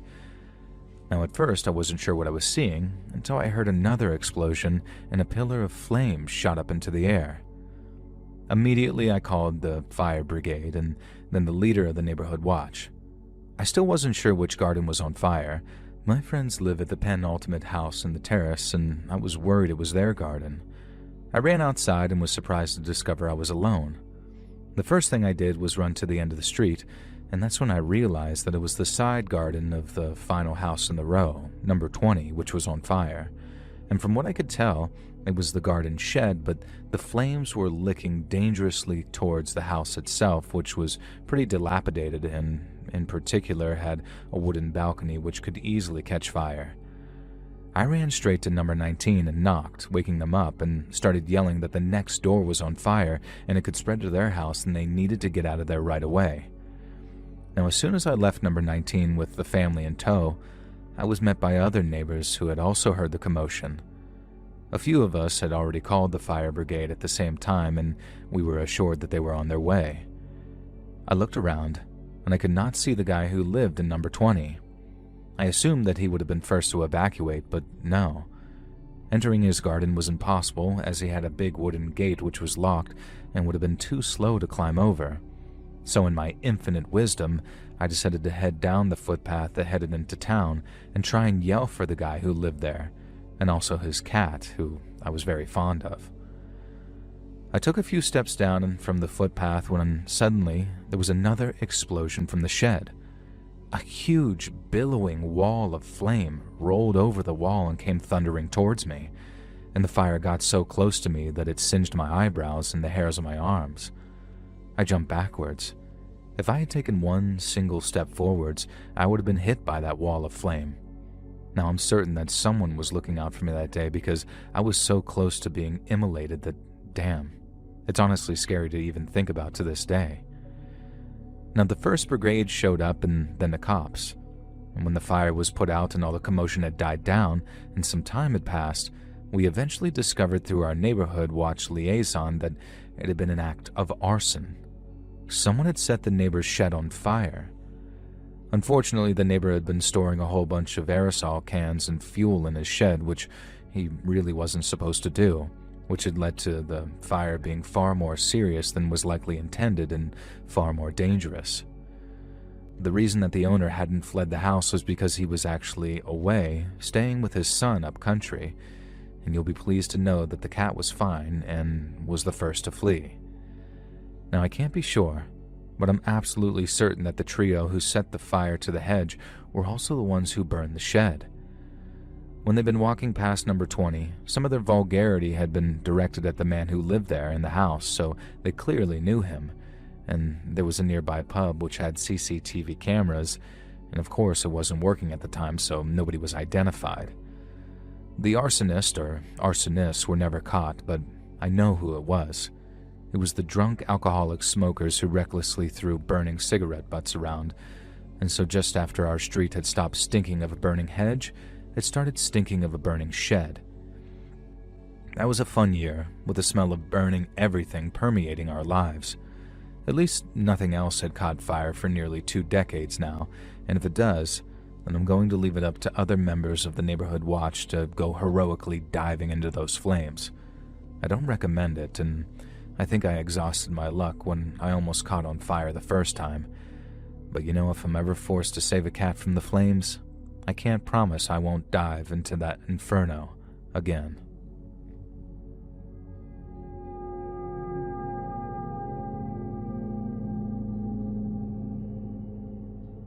I used to be part of a neighborhood watch group, and I was witness to an absolutely crazy, kind of creepy incident that sticks with me to this day.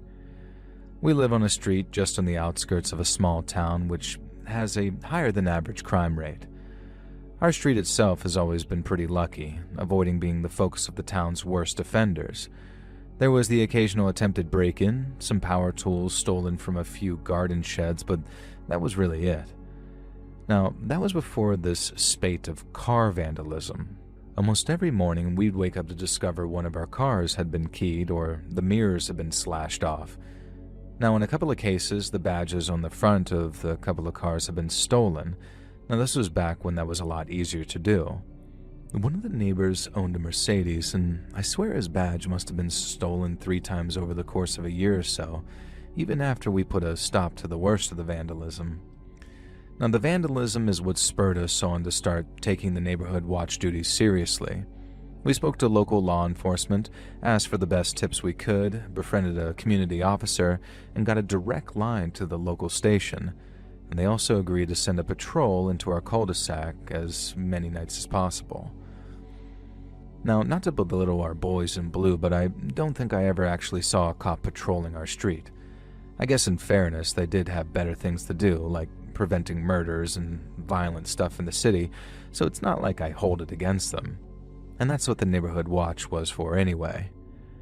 The vandalism continued though, so about 5 or 6 of us guys volunteered to take night duty until the vandal was caught. Now surely, if we spent the next night watching the small cul-de-sac, we'd catch that person or multiple people in the act. Now that's what you'd think anyway. And yet somehow, after a couple of weeks of vigilance, we didn't spot a single suspicious character. And yet the vandalism continued. It was like the culprit was spec ops or a ghost or something crazy. But what kind of spec ops soldier spends his time army crawling along the ground keying cars? I wish I could offer an explanation of who did it and how, but that was still something we never discovered. Instead, this vandalizer decided to retire himself and go out with a bang. There had been a car parked at the end of our cul-de-sac for what seemed like forever. It had clearly been abandoned there, and a number of us neighborhood watch members had stuck flyers all over the car, pleading with the owner to just move along. All the tires had deflated by this point naturally, and the paintwork was incredibly rusty. And we called the city council about it multiple times, but nothing was ever done. In the end, it just became sort of a staple of the street. We called the car Christine, after the Stephen King story, because it had the vague air of being haunted, or at least kind of sinister. Now one night, it was my turn on night watch, and I was just working on my laptop looking out the window when I noticed a glow coming from the end of the cul-de-sac. My house was in the middle, so I had to look around to see exactly what it was. Immediately, I realized Christine was on fire from the inside. I ran outside, careful not to get too close, and these flames were just picking up inside of Christine's seats, but I couldn't immediately see a broken window or any way that the fire could have actually been started inside the car. I called the cops on my cell phone, so I'm glad I paused to do so because moments later, Christine exploded outward. It wasn't the kind of huge epic explosion you might see in the movies or expect from Call of Duty or something. I guess in part this was because the car had been sitting there for so long without any gas that there wasn't too much fuel to actually explode. It was enough to send pieces of shrapnel flying into the road or pieces of glass into the car parked near Christine, though, and it would certainly have been strong enough to cause me some serious damage if I'd actually approached like I had planned to. And soon the cops showed up, as did the fire department, and the vehicle's blaze was extinguished. Over the next few days, we learned that the fire had definitely been arson. A small hole had been drilled through the glass of one of Christine's windows, a tiny bit of accelerant had been poured through it, and then someone had fed a burning rag into the car. Now finally, the cops and the city council put up some effort into tracking Christine's owner, and this went absolutely nowhere. As it turned out, the license plate was just completely fake, registered to no vehicle on record, and the only thing they were able to trace was the engine, which belonged to a totally different, much older car that had been supposedly scrapped many years before. Now, there's no way Christine would have been able to drive at all with that engine installed, and the whole thing was just some mystery. Nobody had any idea when the car had turned up or what the purpose of all of it really was. Had the vandalism been some kind of preamble in order to burn Christine for some purpose? Some of us half expected the cops to find a charred body in the trunk, but there was nothing like that. The wreckage of the car got towed, and from that day forward, the vehicular vandalism just kind of stopped. Various other things happened with the neighborhood watch since then. I confronted a burglar, and one of my neighbors helped the cops arrest an SA offender on the run, and we successfully chased off a gang of drug dealers who'd started operating on the corner. But nothing ever came close to being as puzzling and mysterious or creepy as that series of vehicular vandalism and the mysterious Christine, the impossible car. Now, it's been nearly a decade since then, and I still think about it from time to time. At the very least, I wish I knew who had been responsible for the vandalism and how they'd been able to slip under my nose quite so successfully. But I guess some mysteries just never end up getting solved.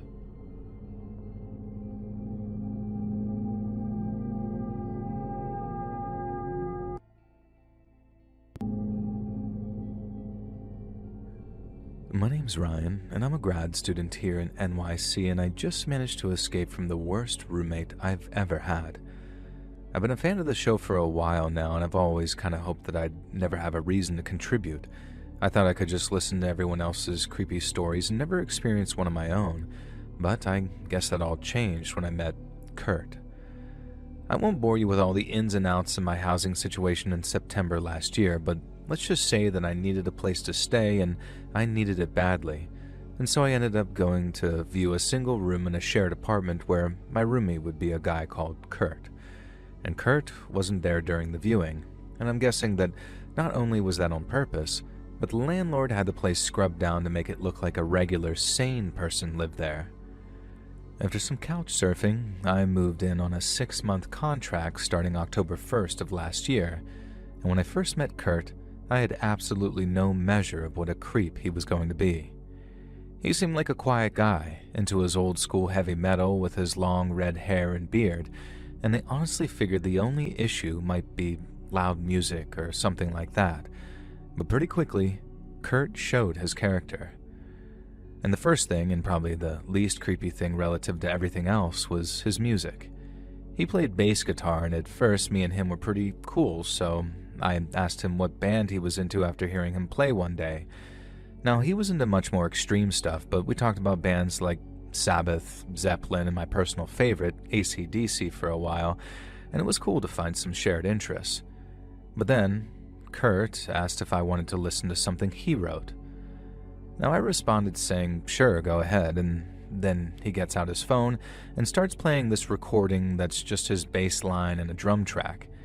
It sounded pretty cool at first, like kind of creepy sounding, but still pretty good, and it kind of reminded me of Dawn Patrol by Megadeth, if you know the song. Some vocals kicked in, something kind of weird sounding I had to almost concentrate on to hear, but then I realized I wasn't hearing anyone singing. It sounded like a young woman talking, and she sounded very upset. I figured it was some kind of spoken word thing that he was working on with someone, but then, as the girl kept on talking, I realized that she was the survivor of a violent, carnal assault, and that she was recounting her experiences either in court or some kind of police tape. I said, "Dude, is it real?" And not like a sort of, "oh man, that's cool" kind of way, like, "what the F" kind of way. But Kurt just smiled and nodded and then started telling me about the exact crime it was from and things like that. I didn't say it to his face, but I thought using that audio was in very, very poor taste. But like I said, I didn't want to start an argument or cause any tension, and so I just palmed him off with something like, good art is always provocative, I guess, and then turned our talk onto something else. I only had to live with the guy, and I didn't think his weird taste in tunes meant that he was a serial killer or anything like that, but then I guess in that department, the thing he did next did him no favors. So I come home, I'm hungry, I open the fridge, and there's a bunch of what looks like organ meats in unlabeled jars, and the whole fridge stinks like vinegar. I felt like his stepdad or something going up to his room and asking him, like, "Hey buddy, what's that you left in the refrigerator there? It's awfully stinky for shared food storage, don't you think?" Now Kurt's just sitting there, blasted out of his skull and listening to the Melvins, and while yes, the Melvins rule, they don't pair well with pickled organ meats. Kurt apologized, told me they were sort of not-so-live models for an art project that he was working on, and said that he'd have them out of the fridge by the end of the week. Again, this wasn't so bad, because while it wasn't nice looking at a shriveled-up pig's heart every time I grabbed some creamer, it wasn't affecting my quality of life or anything like that. But then, come the end of the week, the way Kurt chose to dispose of those organs pushed things to a whole other level. I woke up to take a leak at about 4 o'clock in the morning, and I had to be up at 6:30, so I'm pissed that I'm actually losing out on sleep. I hit the upstairs hallway in my boxers, breathing through my nose, all half asleep, and then, bam, this smell like sour death just punches me in the nose. I can hear frying coming from downstairs, and so I kind of knew what Kurt was doing before I saw it. But I went down anyway to make sure, and when I saw him frying those pickled organs in a goddamn pan, I said, "Dude, what the actual F are you doing right now?" Again, Kurt was all apologies like he always was. I promise that's not a Nirvana reference, but that time I was actually pissed off. Because once I went back up to bed, all I could smell was that sour death smell after it had gotten into my room. I couldn't go back to sleep at all. Like half because of the smell and half because of how mad I was that he'd try and cook that crap at 4 in the goddamn morning. It made him sick too, like he pretty much occupied the bathroom for the next 48 hours, meaning that I was relegated to peeing in bottles whenever he was camped out in there or whenever I was too scared to witness the aftermath. And that kind of knocked the pep out of him for a while, I suppose, because there was no more weird behavior out of Kurt, at least none I could see. Now the next thing happened maybe 2 or 3 weeks later when I came home to find a piece of meat hanging from some string he had tied to a cabinet handle, just sort of hanging there over the workspace. It didn't have a hook going through it like you might be imagining. It was sort of all wrapped up and tied in a string, but then the string had little tiny pieces of metal hooked on them, and so the meat looked like it had maybe 4 or 5 of these little metal tags on it. Each tag had weird little symbols on it that was different to the others. Now right away I'm thinking, Kurt, what the hell, man? And while I wanted to just toss it because it was a freaking dripping onto the counter, I just wrapped it up in plastic and put it in the fridge for him. Kurt comes home asking why I moved his meat, and then asked me not to do it again because he was curing it. I asked him if he put any salt on it, like fully knowing that he didn't because I saw it, and when he said no, I said he needed to put a lot of salt on it if he wanted to cure it. Now he says, "Oh, okay, thanks." And then when I visit the kitchen, there it is again. No salt, no rub, no nothing. It's just there. I looked up how to cure meat, and what I read says you actually do gotta put it in the fridge while it's salted. And so at that point I'm thinking, okay, why the hell is he lying to me? I didn't want to argue with him. I like the quiet life, you know? And so instead of actually telling him what a disgusting creep he was being with his little hellraiser ornament, I very politely suggested that he keep his meat in his bedroom so he wasn't making the kitchen unsanitary. I also added that he was going to make it a safety issue. I had no choice but to contact the landlord. I wasn't a dick about it. It was more like, just work with me, dude. And since he wasn't a total a-hole, Kurt agreed to do just that and keep his meat in his room. The final straw was when the smell of rotten meat started seeping out from under his bedroom door. And then it wasn't long before I noticed an uptick of flies in our apartment. I got in touch with the landlord and asked him to perform some kind of apartment inspection so he could personally tell Kurt to stop just letting raw meat rot in his bedroom. He said he was busy for a couple of days and he would be over the first chance he got. But before then, I realized why the apartment was starting to smell worse and worse. It wasn't just seeping out from Kurt's door. He was hiding pieces of it around the apartment and letting it rot. He didn't get violent or yell at me when I confronted him about it. He gave me some evil-looking death stare, but he didn't say anything. He just slammed his bedroom door in my face, told me he didn't want to talk to me anymore, and at that I called the landlord again and told him not to bother coming over, or at least not on my behalf anyways, because I wanted out. I still had to pay him a month's rent at the start of this month, but I honestly thought it was worth it just to get away from Kurt in that apartment.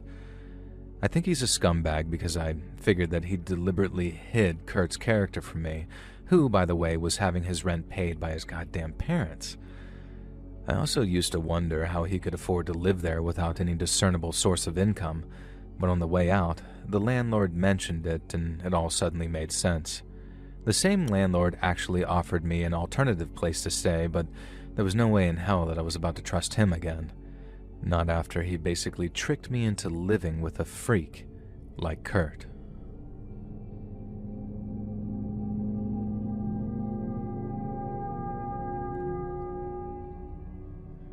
So let me tell you a story about how the best living situation I ever had turned into the worst living situation I ever had, and why there's never been a truer statement than never judge a book by its cover. So many moons ago now, I was looking for places to live in the city I'm at when I came across this pretty amazing apartment while going through the listings. The decor is awesome, it's all furnished, and it was maybe 15 minutes walk away from my job too, so literally perfect in almost every possible way. The only drawback was that it was a shared apartment. Now, I wasn't completely averse to living with someone, but I also knew that if there was a clash of personalities or something like that, then things could get pretty tense pretty quick. I'd previously lived with a guy, I'm a guy myself by the way, who could only be safely described on YouTube as a Neolithic savage, because if I go into any detail I'll probably get this video flagged if you actually read it.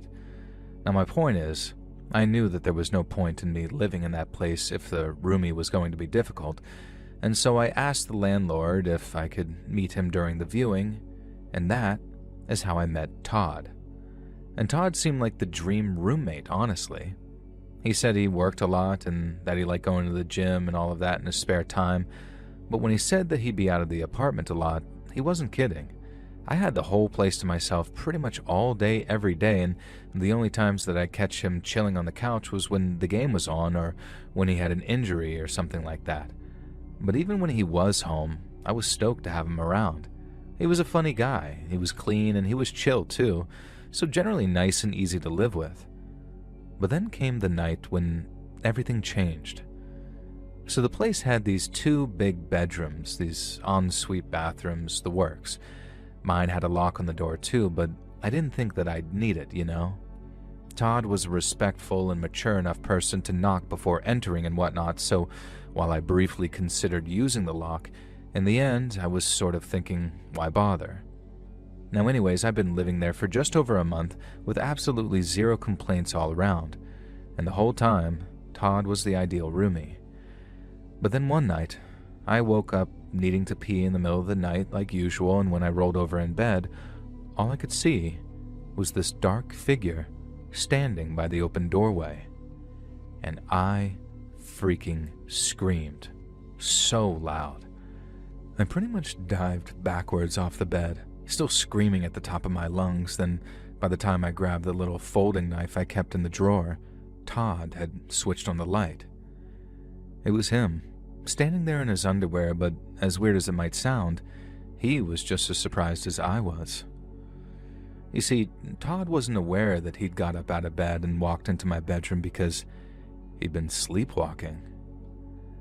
Now, I said he probably should have just told me that once I'd moved in, but as it turned out, Todd hadn't done any sleepwalking for years.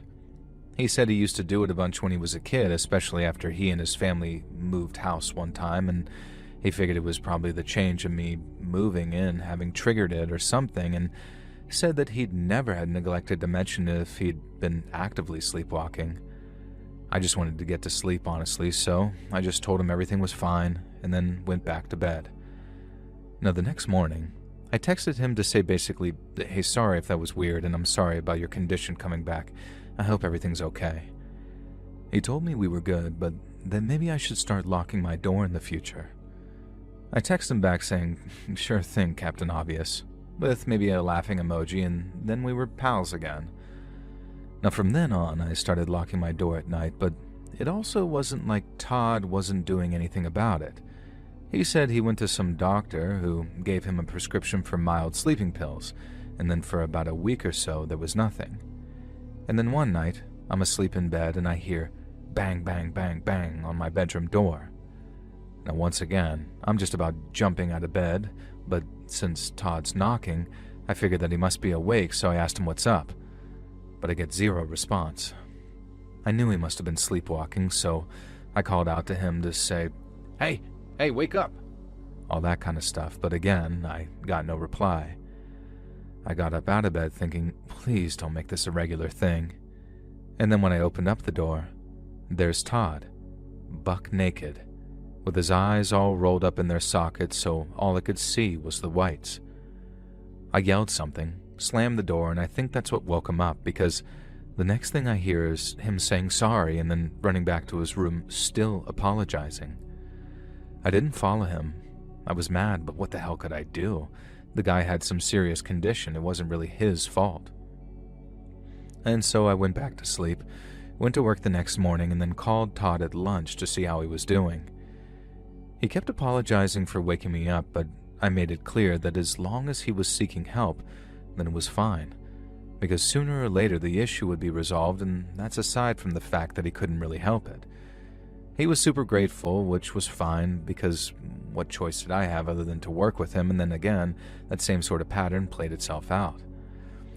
He went to the doctor, got more powerful sleeping pills, and even started hammering cardio at the gym after work to really tire himself out, you know?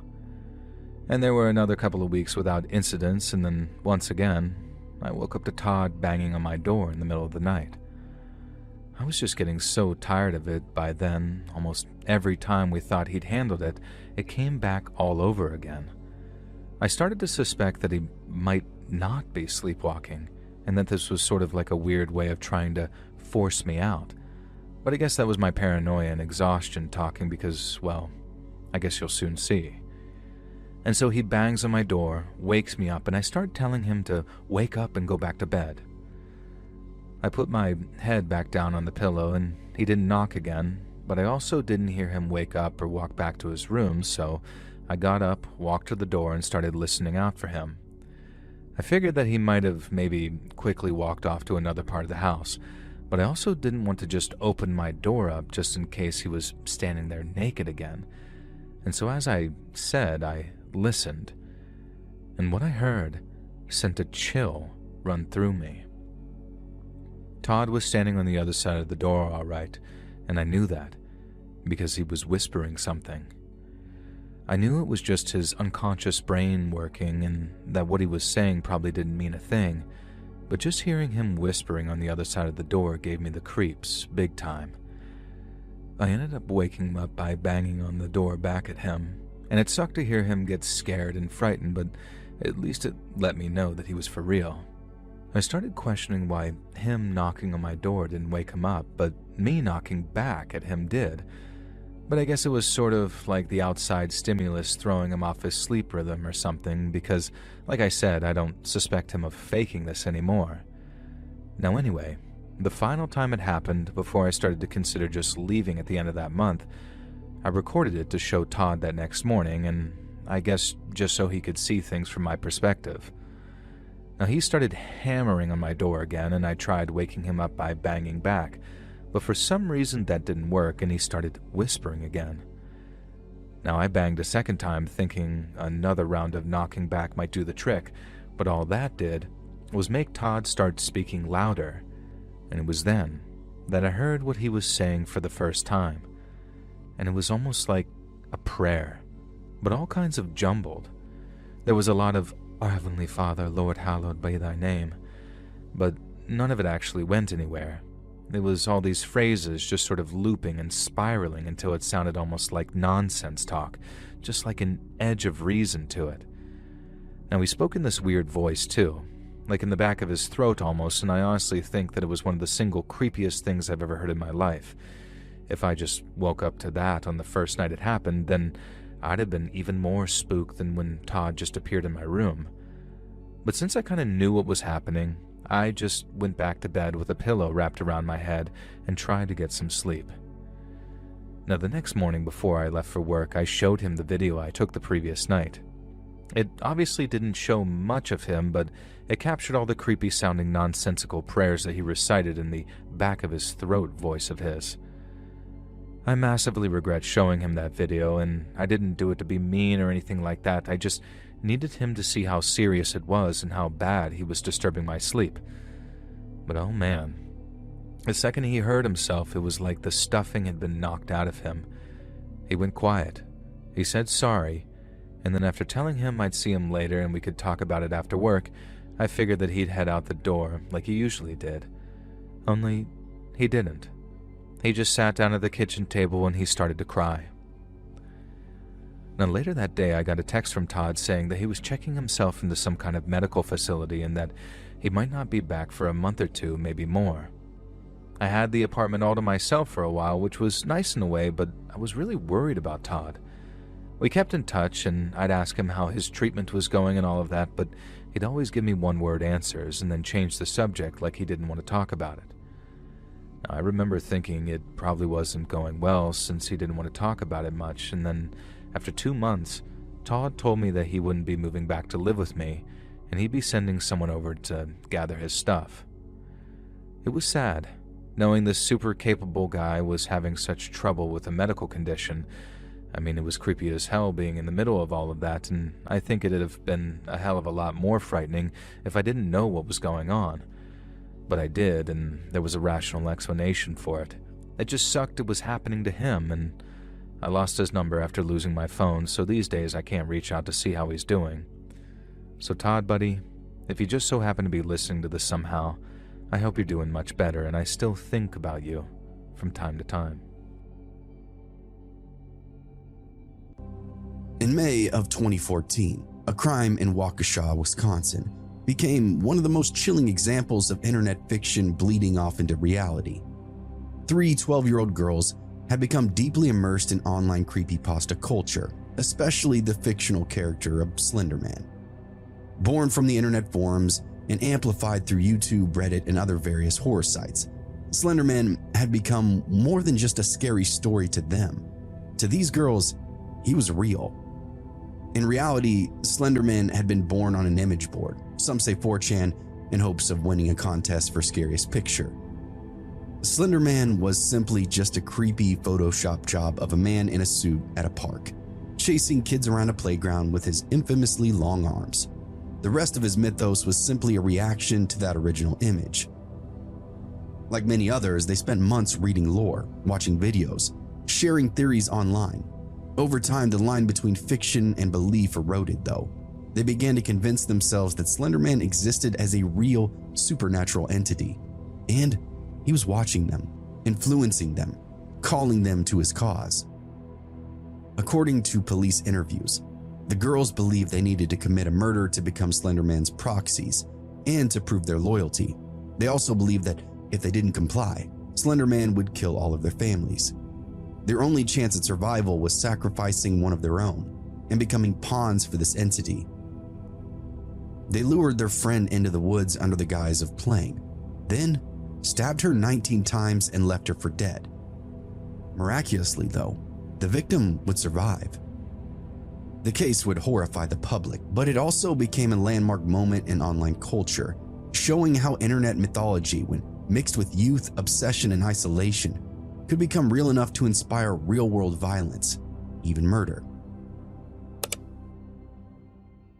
Just a few weeks after the Slenderman stabbing, another internet-fueled tragedy would unfold, this time rooted not in fictional lore but in a toxic online identity. In June of 2014, Elliot Rodger carried out a mass killing in Isla Vista, California, murdering 6 people and injuring 14 others before taking his own life. Before the attack, Rodger left behind a manifesto and a series of YouTube videos that revealed how deeply he had been immersed in online incel, involuntary celibate, communities. These were spaces where anger, misogyny, and grievance were reinforced through constant online validation. On Reddit-adjacent forums and similar platforms, Rodger absorbed a worldview that framed women and society as enemies, and himself a victim of a rigged system. His writings echoed talking points and narratives common inside these online spaces: entitlement, resentment, and a belief that violence was actually justified. That perhaps violence was in fact the key to making all of this go away. Elliot believed that if he could showcase his fury, perhaps he could scare women into never telling a man no ever again. After the attack, his manifesto and videos were circulated, analyzed, and in some dark corners of the internet, even praised. Reddit threads would dissect his ideology in real time. Some condemned it, others archived it. In fringe spaces, he actually became a symbol. The chilling part really isn't what he did. It's how an online grievance culture gave him a script, a community, a framework that helped turn his resentment into death itself. Rodger wasn't frequent on Reddit, but he posted his manifesto, serial killer style, videos almost everywhere, and many different communities analyzed them. Users on bodybuilding.com, where Elliot Rodger was a regular visitor, actually commented on Elliot's creepy, serial killer-like qualities just a week before his actual rampage. Reddit, though, was the rabbit hole. You could find almost anything available on the kid, as well as multitudes of commentary and speculation. They pulled apart every post, every second of footage, and built a profile of Elliot that rivaled that of law enforcement. In the late 2010s, a disturbing online phenomenon began to circulate through Reddit, YouTube, and social media, the so-called Blue Whale Challenge. The story claimed that children were being contacted online by an anonymous curator who would assign them a series of escalating dares over several weeks. The tasks allegedly started small, waking up at odd hours, watching disturbing videos, and gradually escalating into self-harm, with the final challenge being suicide.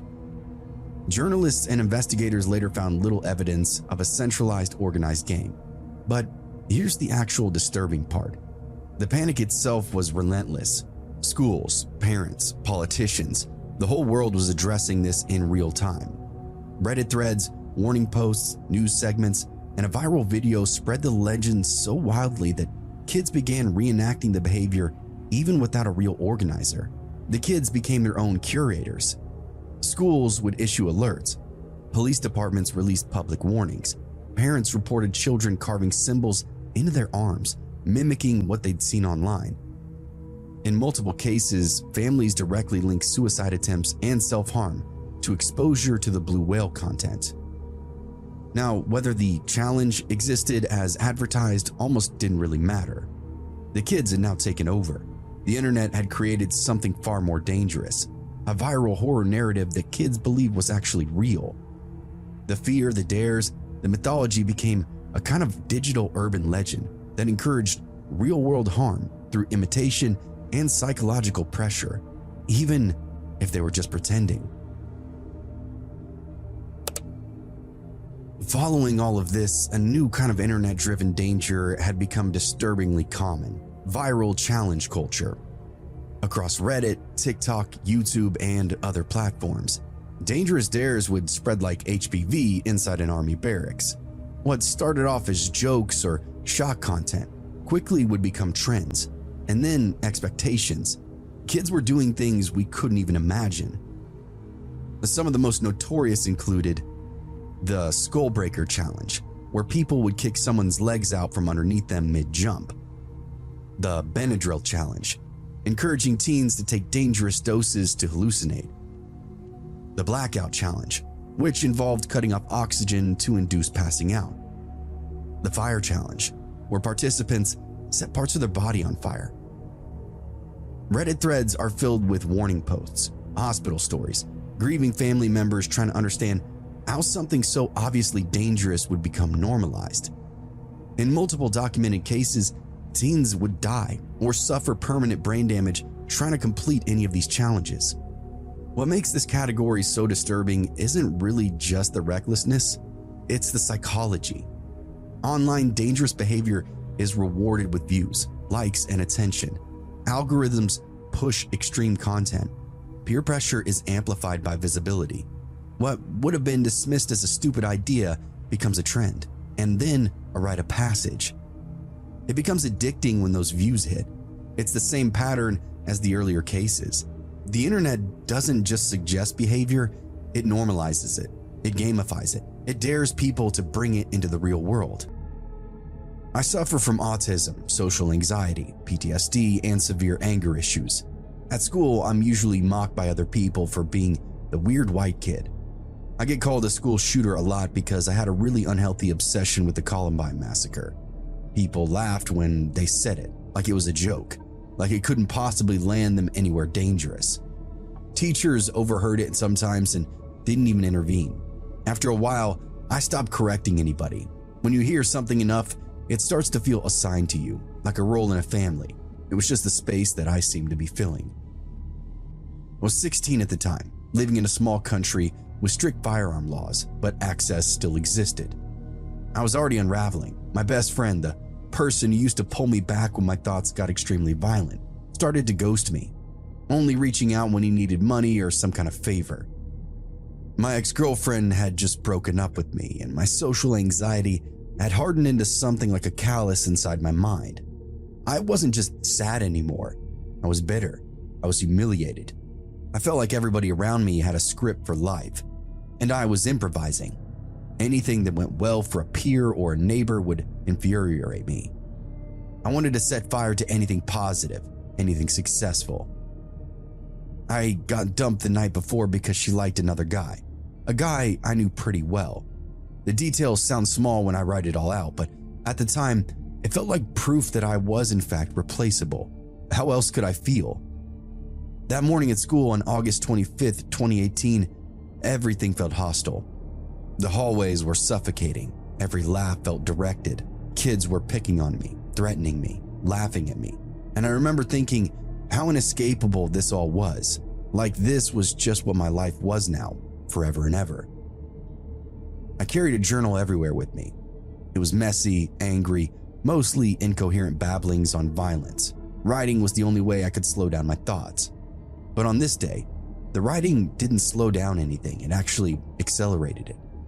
I felt this overwhelming surge of rage mixed with suicidal thoughts, like two currents feeding into one another.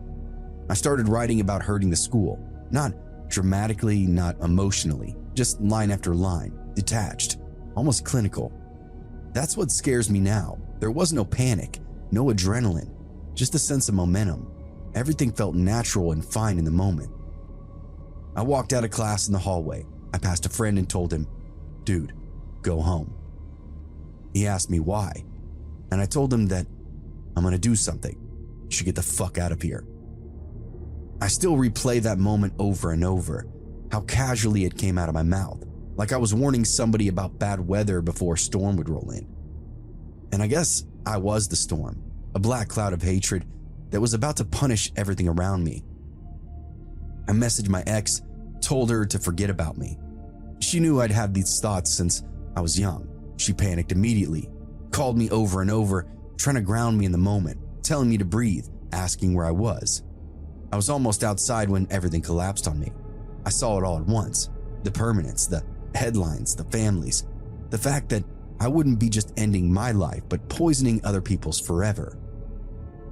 I called the mental health clinic, asked for my psychologist, told them everything about what was almost about to happen. Saying it out loud shattered that illusion that I was in control, and soon I was weeping, hyperventilating, on the edge of delirium.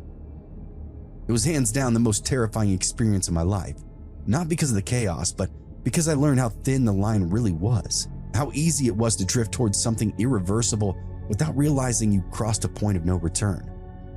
I was committed fully to ending any and everybody that had ever caused me grief. There was nothing that would stop me inside my mind. I'm actually in a healthy relationship now. I cut my old best friend out of my life, let him know the damage that he caused me, which was very relieving. I'm still on good terms with my ex. Therapy forced me to confront things that I buried: bullying, resentment, the way anger had become a buffer between me and reality. I even transferred to a school for students with mental health issues for a while, just to slow everything down and reset. The country I live in now is very considerate when it comes to mental health services. I've told a few close friends. I've told my mom and my older brother. And every time I say it, it feels unreal now, like I'm talking about somebody else.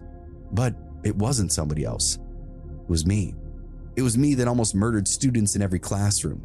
Me that nearly secured a firearm and pumped round after round into innocent casualty. I can hardly stomach the thought now.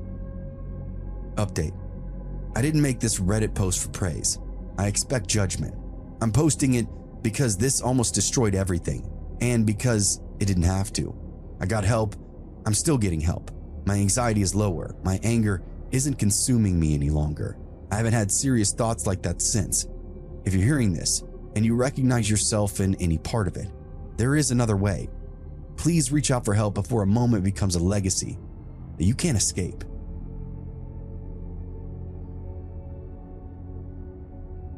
When I was 12, I learned something about the local woodland. My best friend Alex's father had bought this huge stretch of forest about an hour outside of Montreal. It had been nothing but trees when they acquired it. They cleared a small patch for a house and left the rest untouched. A dirt road cut through the property, running for several kilometers before reaching a few scattered homes that were further up. The road divided into two completely different worlds. On the right side, the side with the house, the forest was open, golden, rolling hills, deciduous trees that let sunlight spill through them. It felt breathable, friendly, safe enough for kids to wander, dogs without a leash. It felt like home. On the left side, there was a ditch about 2 meters deep running parallel to the road. The ditch was strange, filled with rusted car parts, wheels, doors, steering columns, moss covered and half buried like relics from some mechanical graveyard. Beyond the ditch rose this steep hill, thick with dark conifers. The trunks were nearly black, the canopy swallowed all of the light. And at the top of that hill was a swamp ground. We called it Demon Forest. And it's not a joke, not really. We all felt it, a pressure change, a subtle animal instinct that said, don't go up there, don't stay long if you do, leave, go back to the road. We rarely climbed up that hill. One autumn afternoon in 2001 or 2002, my family was visiting Alex's. We got bored listening to adults talk and decided to walk the dirt road. Alex's father warned us before we left. Something had been getting into their trash. He thought it was a large dog that belonged to somebody further up the road. He said it looked horrific, diseased, patches of fur were missing, not healthy. If we saw it, don't approach it. It was overcast but calm. The air was still in that heavy pre-winter way. Fallen leaves carpeted everything in golden red. We walked uphill with the bright forest to our right and the demon forest to our left, shoes crunching with every single step. That uneasy feeling crept in further as we climbed, and about halfway up the slope, I saw something that stopped me. A large pine branch extended over the road from the dark hillside, and tied to it was this pink ribbon. Now, that alone did not make sense. Nobody else lived directly on that land, and there were no little girls. No reason for something delicate and bright to be hanging from a tree deep inside a private forest. What made it worse was that ribbon was whipping violently in the air. It flapped almost horizontal, and there was no wind. The trees were still. The leaves on the ground weren't moving. My hair wasn't moving. I licked my finger and held it up the way my dad had taught me to. Got nothing. But that ribbon snapped and fluttered as it caught steady in a gust. I reached up and touched it. It moved strangely against my fingers, and for some reason, I couldn't even speak. I wanted to talk about it, ask about it, but the words wouldn't come to me. Alex, on the other hand, didn't seem to care. He was distracted, scanning the hill. I didn't push it, and we just kept walking. Eventually, the steep hill softened into a clearing, a half-circle slope carved away from the trees. It felt theatrical, as if we stood on a stage and the forest above us was an audience, looking down on what we might do. The ground between us and the tree line was open, covered only in fallen leaves. No brush, no shrubs, clear visibility all the way to the top. Alex froze next to me. "Did you hear that?" he asked. I hadn't. He said there were wildcats in the forest. His dad had seen them. One had kittens. He was suddenly thrilled by that idea, and he insisted we heard a meow from up there. I told him again that I didn't hear anything, but before I could stop him, he cupped his hands, meowing loudly toward the trees. The forest answered him back. A clear, deliberate meow, not an echo. It wasn't distorted, clear as daylight. Alex lit up immediately and did it again. And again, the woods responded back to him. Every time he meowed, something above us would meow back. Exactly once in response, every time, a perfect mirror. Even at 12 years old, I knew animals don't behave like that. Wildcats don't conduct conversations with children, and there was no echo in that space. The leaves and soil would have swallowed it, and yet there it was, this touch of feedback, a distortion, and it continued to answer. Then out of nowhere, the leaves up the hill began to rustle. Something was moving toward us. The sound was heavy, whatever it was huge, heavy, two-legged, crunching through the leaves without any kind of hesitation, without any care for being heard. And yet, there was nothing there. We could see the entire slope between us and that tree line. Nothing was moving. Nothing broke the surface of leaves, no shape, no shadow, but the rustling multiplied. Alex grinned over at me. "The kittens are coming. It sounds like a whole litter." My eyes went wide and shaky. I felt like Alex wasn't Alex anymore. What he was saying, there just wasn't any logic to it. There's now several distinct sets of movements, closing in, fanning out. Still nothing visible. Alex continued to smile, clasping his hands together in anticipation. Panic began to start in my stomach, though, and climbed up into my throat. The clearing felt exposed. We were out in the open, no quick exit, standing in an open space with invisible movement surrounding us. I heard it then, loud, wet panting, right at my feet. For a split second, my brain tried to normalize it. I had a husky at home. I knew that sound, but then reality slammed back in me. There was no dog there, yet the panting was inches from my leg. I looked down, nothing, but my brain understood there should be something in my field of vision, right? In that moment, my entire consciousness fizzled and popped. I short-circuited.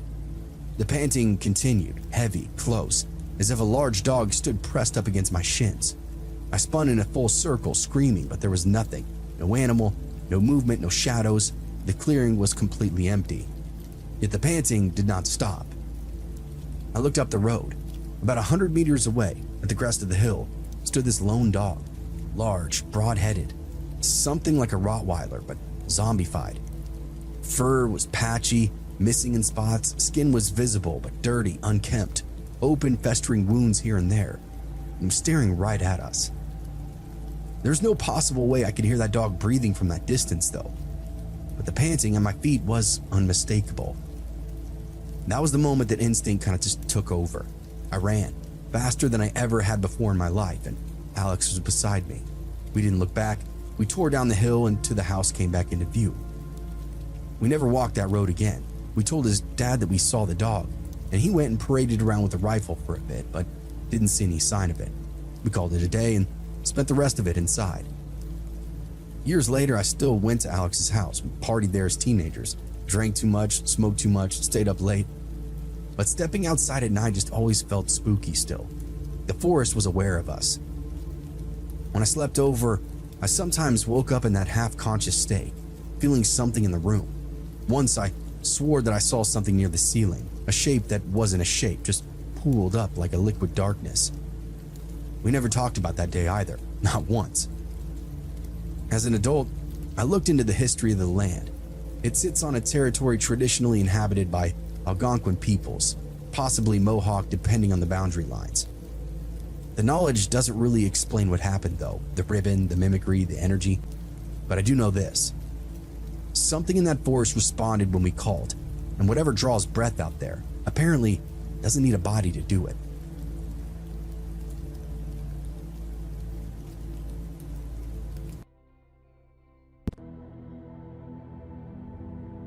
Our house sat alone on a rise of land just outside a small railroad town. That kind of place that felt stuck in time, like it was out of a Steinbeck novel. You could step onto the porch at night and hear nothing but wind moving through the grass and the low distant hum of the freight cars rolling from miles away. The property sloped gently down on all sides, flattening into wide fields and thin strips of woodland that seemed to stretch on and on forever. There were no close neighbors, no streetlights, no nearby traffic. At night, the dark pooled around our property as if it had somewhere else to go. Inside, things were ordinary, quiet, comfortable. This wasn't a place that we were afraid of during the day. It was super normal. It may have been very isolated, but that didn't give us any reason to be scared of anything out there. And that was true for most of my childhood. This wasn't the first house that I can remember, but it's the one that we spent the most time in.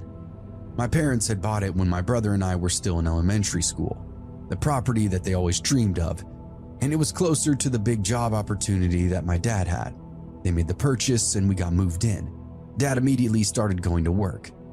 My brother and I were quick to explore when we weren't at school, and my mom made the place very beautiful. They bought the house from a man that lived alone. I don't remember specifically a lot about that guy, but I remember meeting him once or twice. He seemed nice, normal-looking guy, thin hair, thin frame, polo shirt and slacks.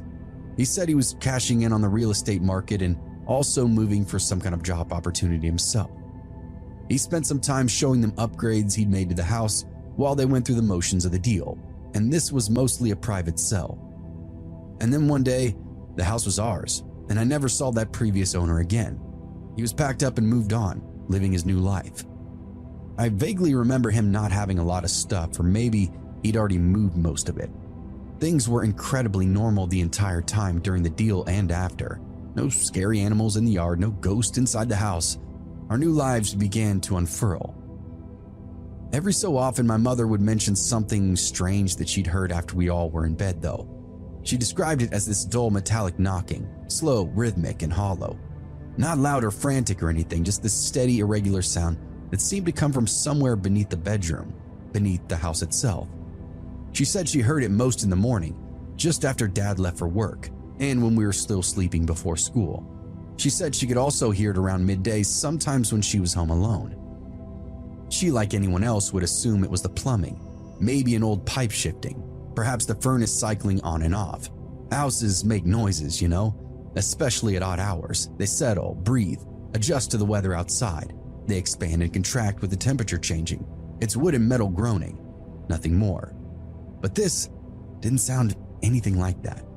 It wasn't a bang or a knocking pipe. It wasn't a creak or a groan. This was the unmistakable sound of metal striking metal, and it was well below the house. It wasn't something she heard beneath the flooring when she was laying in bed, head pressed to the pillow. It sounded like it was escaping from the center of the earth. Again and again, she told herself it was nothing, told herself it had to be something mechanical, perhaps even an echo from the distant train tracks, reverbing through an underground chasm. Eventually, after enough nights of listening to it, she taught herself to just ignore it. For that entire first year, she was the only one who ever mentioned hearing anything of the sort. My brother and I were hard sleepers, the way young kids do. Our rooms were on the opposite side of the house, and whatever lived below my parents' room never seemed to wander too far. If it made noise anywhere else, we would have noticed.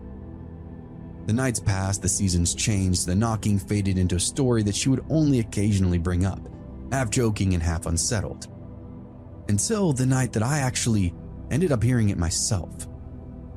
I was older then, old enough to stay up late on my own and keep my own curiosities. The house was dead silent, no television, no taps on, no other machines running, not even a touch of wind beyond the exterior of the house. It was unmistakable inside that kind of vacuum. It was faint at first, so faint that I would almost dismiss it any other time. A dull, distant talk. I held my breath, reminded immediately of every story, every other sound my mother had described. This was exactly what she'd been talking about. A second knock would follow, slightly louder, hollow yet flat at the same time, and it continued on. The sound came from beneath the floor, not from the basement, not from the crawl space. It felt deeper than that, as though it were coming from the very crust of the earth. I lay there frozen, pulse thudding in my ears, waiting for a mole man to explode through the floor of my bedroom. Another knock came, then another, each spaced far enough apart that I found myself counting the seconds between them. 10, 12, 15. It reminded me of some kind of pipe work, like there was a plumber working on something well below the foundation of the house. I got out of bed and padded down the hall to my mother's room. I didn't knock, just pushed the door open and stood there in the dark until they began to stir. "I hear it," I whispered, and both my parents sat up slowly listening themselves. And so we all lay there together for nearly an hour, nobody speaking, just counting those soft, patient taps rising up from beneath the house. There were other sounds too, and my mom casually explained each one. A line of identical taps. She would nod. "I used to hear that one a lot." Bang, bang, bang. Slow and metered out. She would nod again. "That's the most common one I hear." A different sound, like something being stretched or open, but still the sound of metal. She described it as tearing. She said she heard that one the least often, almost never over the last couple of years.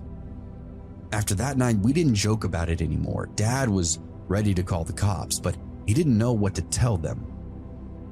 We also began to notice other things over the next couple of months. We did in fact think the house was haunted.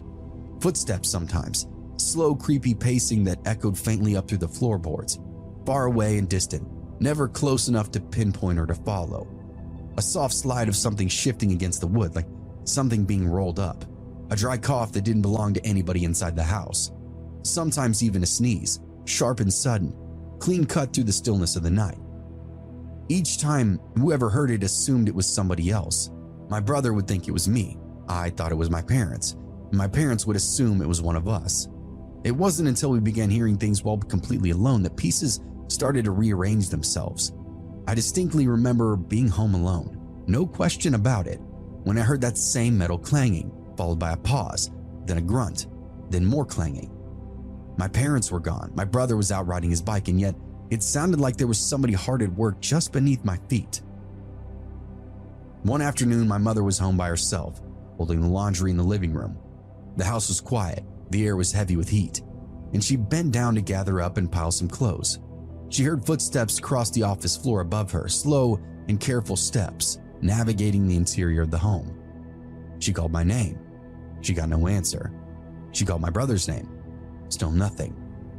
She stood there listening as the footsteps moved down the hallway, paused, and then faded away. That evening when she told us about it, everybody was dead quiet.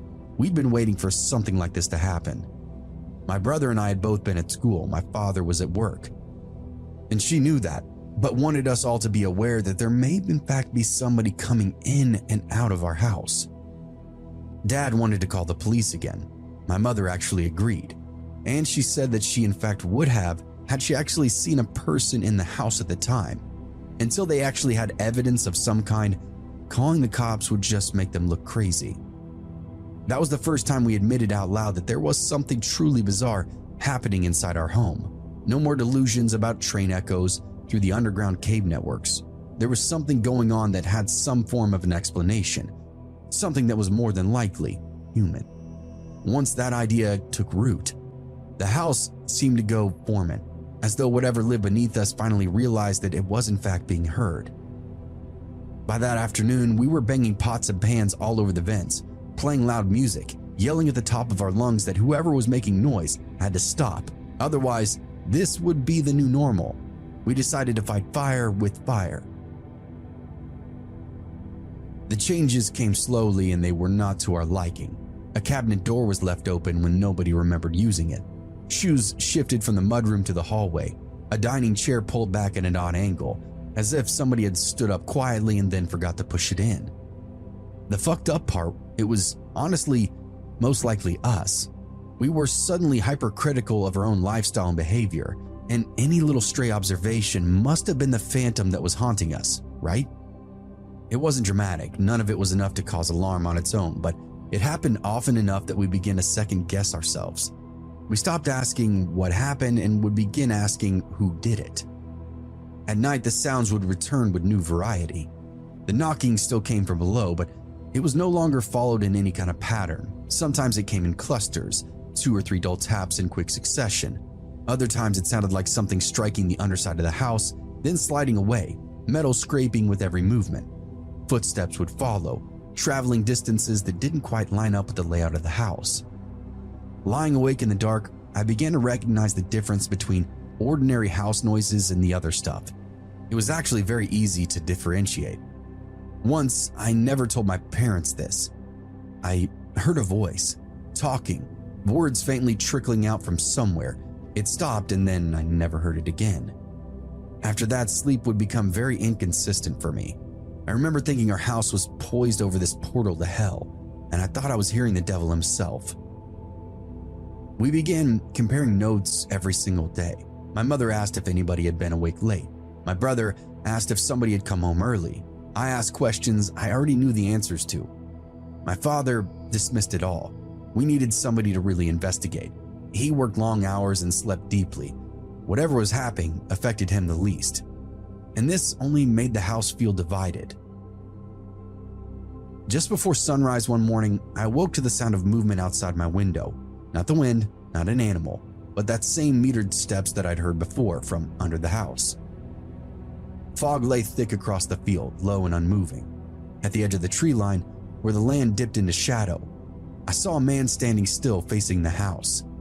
He was tall and narrow, his posture slouched, as if tired or injured. I couldn't see his face, only the outline of him against the gray morning light.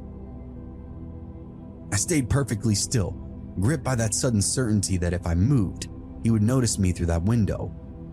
After a long moment, he turned and walked into the woods, disappearing smoothly.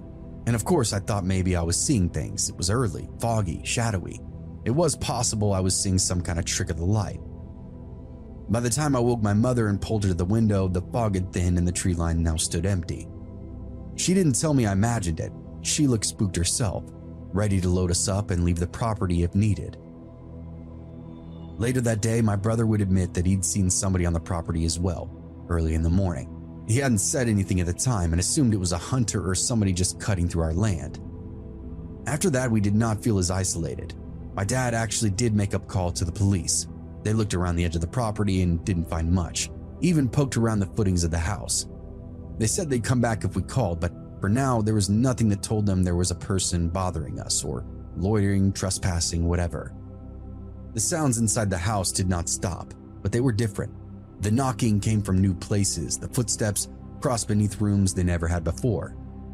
One night, my mother heard a sneeze directly below her bed, wet and restrained, like somebody doing everything they could to stay quiet. Of course, we checked the next morning. The basement, the crawl space, exterior vents, the yard, nothing disturbed. No footprints, no signs of entry. Dad had the cops come out once again and they went through the same motions and found nada, zip. Now, all of that should have been comforting, but it just deepened the rabbit hole. Around the same time, helicopters began passing overhead, not often and not directly above the house, but always low, always following the same pattern across the open back base of our hill. Occasionally, a military plane would follow, close enough to rattle the windows. It wasn't as low, but it made that similar loop. Each time they passed, the house went totally mute. No knocking, no footsteps, or any kind of movement. It seemed like whatever was living beneath us picked up on the presence of the aircraft, and it was super weird and started to make my head spin. How big was this? How deep was this? But one day we made a breakthrough, and it didn't happen all at once.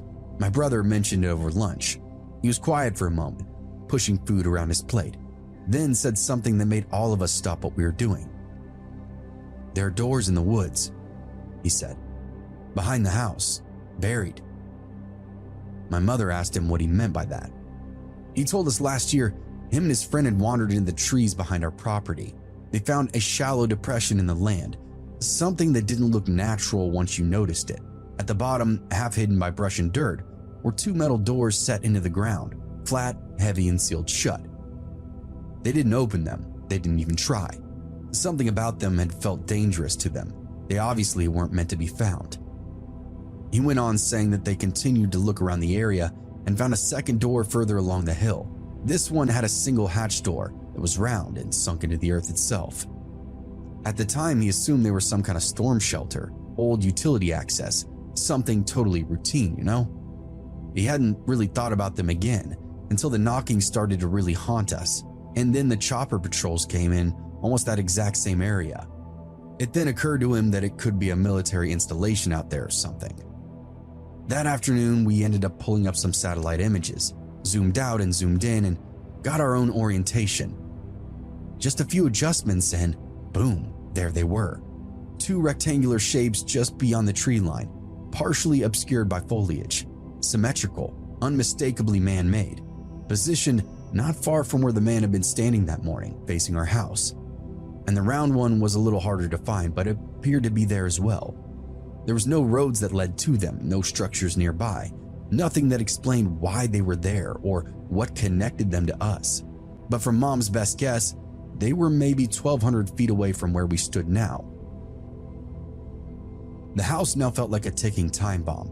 Mom was furious that my brother hadn't said anything sooner, and the knocking did not stop. It actually began to sound closer, as if whatever had stayed deep beneath us had begun to move upward, testing the space. Sometimes the taps would come directly beneath the center of the house.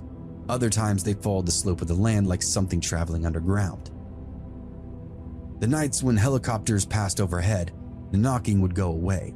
The nights when the skies were clear, it would return, soft and firm, like somebody checking a piece of fruit. My mother actually started keeping notes, times, dates, sounds, and patterns, and my father refused to look at them, to acknowledge it all. He told us our imagination was getting away from us, said there were reasonable explanations for everything, old infrastructure, geological noises, coincidences. Every now and again, he would hear something and I could see that flicker of doubt in his eyes. He was also the one that insisted on dragging the police out here not once but twice.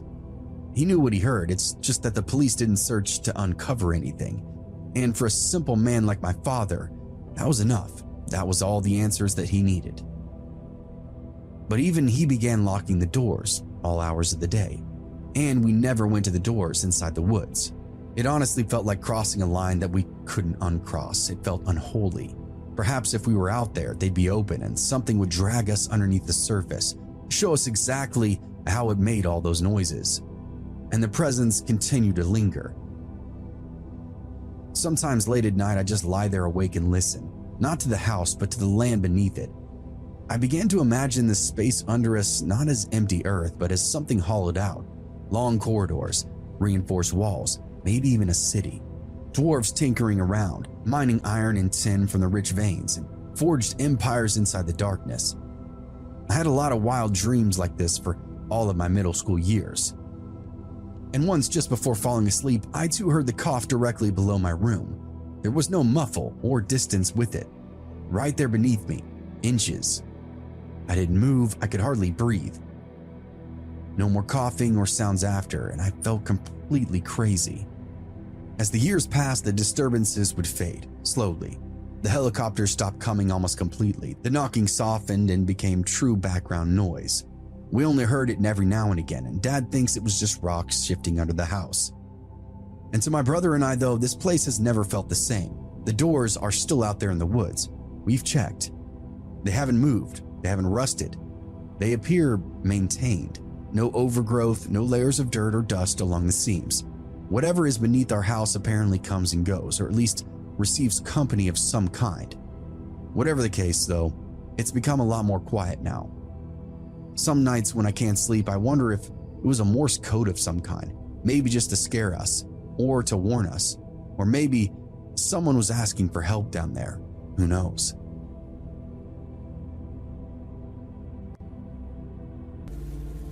This happened in June near Asheville, North Carolina, along the Appalachian Trail. My boyfriend, our dog, and I had been kayaking all day and set up a camp near the river where the trail runs almost right alongside the water. Our campsite was maybe 10 feet off the AT civilization, if you can call it that.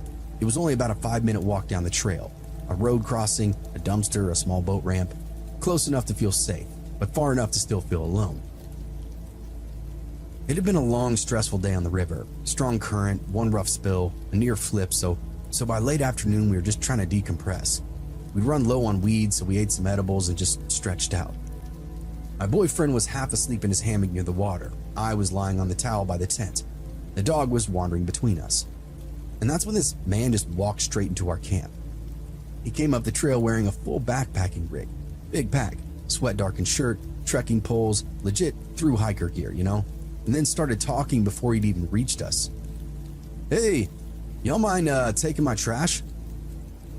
It took me a second to process, then I realized, okay, trail etiquette. Some hikers will hand off their trash if they're passing a place with disposal. I guess that is normal. But we were 5 minutes from a dumpster. I told him that. There's a bin right down the trail. You can just toss it there. Instead, he pulls this large bag of weed out from his pack. "You can have some of this if you take it." That threw me off. Still, I guess free weed is free weed, right? I said sure. He dropped a small handful of nugs into my palm and stuffed his trash into our bag. I asked the usual questions. "You through hiking? How long you been out?" He said he'd been on the trail for a couple of months now. Then he asked if he could hang out and have a beer. And in hindsight, that was the first mistake. At the time, he just seemed like a lonely guy who hadn't talked to anybody in a while. And honestly, I thought he might have assumed that I was alone, but my boyfriend was still in the hammock, half hidden. When my boyfriend eventually lifted his head, the guy was visibly startled, and that confirmed it. He hadn't realized that I wasn't by myself. He kept saying things like, don't worry, I'm not one of those creepy people," which is exactly what creepy people say. Still, I guess the conversation was normal enough. Trail stories, blisters, rain in Virginia, the usual. We decided to smoke using a gravity setup in the river and offered him some since he'd given us the weed. He took a hit, coughed hard, almost like he'd never smoked or something. And that's when everything kind of shifted. He started talking and talking and talking, but it was barely audible, just this low muttering stream of words aimed at the river itself. We couldn't make out all the sentences, just kind of fragments of it. He'd stare at the water while speaking, then suddenly look at us like we were supposed to respond. We'd nod back and laugh awkwardly. Yeah, man, totally.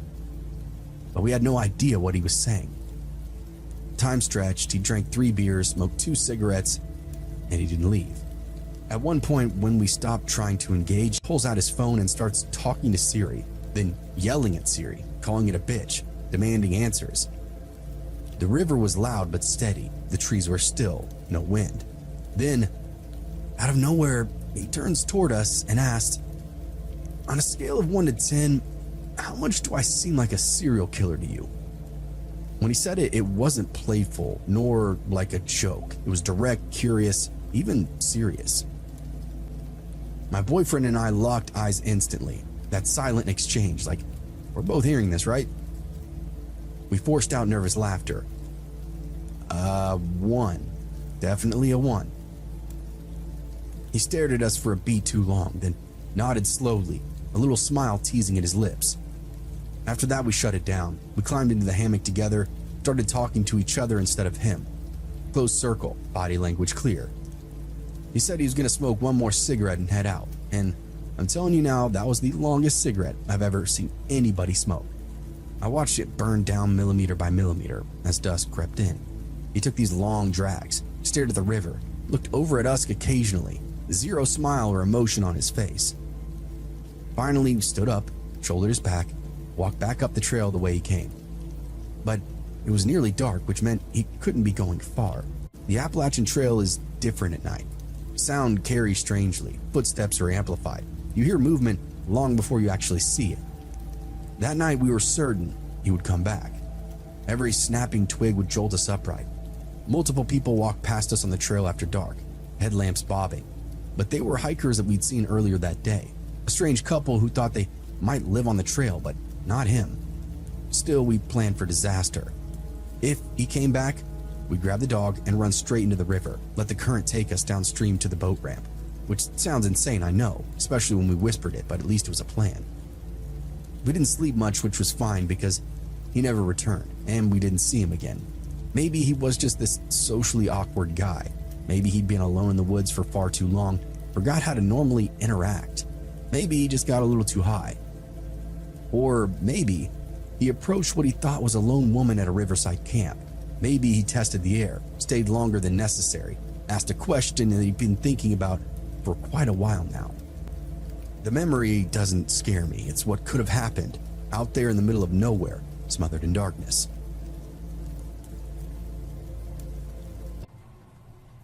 This is something that happened back when I was in high school. It was my sophomore year, and I remember that I was taking a gym class. It was a basic gym class where you would do a little bit of everything. One day in particular, we were doing some kind of cardio workout. At my high school, when I went there, they had a few different rooms that gym classes would use. There was the main basketball gyms, which were kind of in the center of the school towards the front. The weight room and then another exercise room were on one side of that by the locker rooms.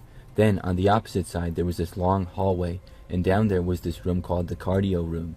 I think it was actually the old weight room back in the day, and then they moved the weight room to a larger and nicer space, and they changed this room to cardio. It had mostly machines like treadmills and bikes, but there were some weight machines as well, and they also had some ellipticals and other stuff. There were a few dumbbells and things like that, but most of the equipment in that room looked really old. So for some reason we were doing a kind of workout on the treadmills and bikes in that room, as well as jump ropes. I don't remember the whole workout, but basically we would all go at our own pace. When we had completed the workout, we would go into the main gym and play basketball, which was basically an open gym. The teacher went into the gym to oversee it. So we all did the workout in the cardio room. I remember that I was on the bike for a while taking my time. I wasn't in a real hurry to finish, even though I did enjoy basketball, but I worked out on my own as well as this class, so in gym class I would kind of just take it easy and be lazy, to be honest. None of the stuff we did was really that hard. About probably half the class finished before me. After the bike we had to do some jump rope work out there, and then when I was finally done with that, there was maybe 20 minutes left of class. So I left the cardio room to go to the gym, and when I did, all I would have to do was walk a ways down the hallway and then cross it.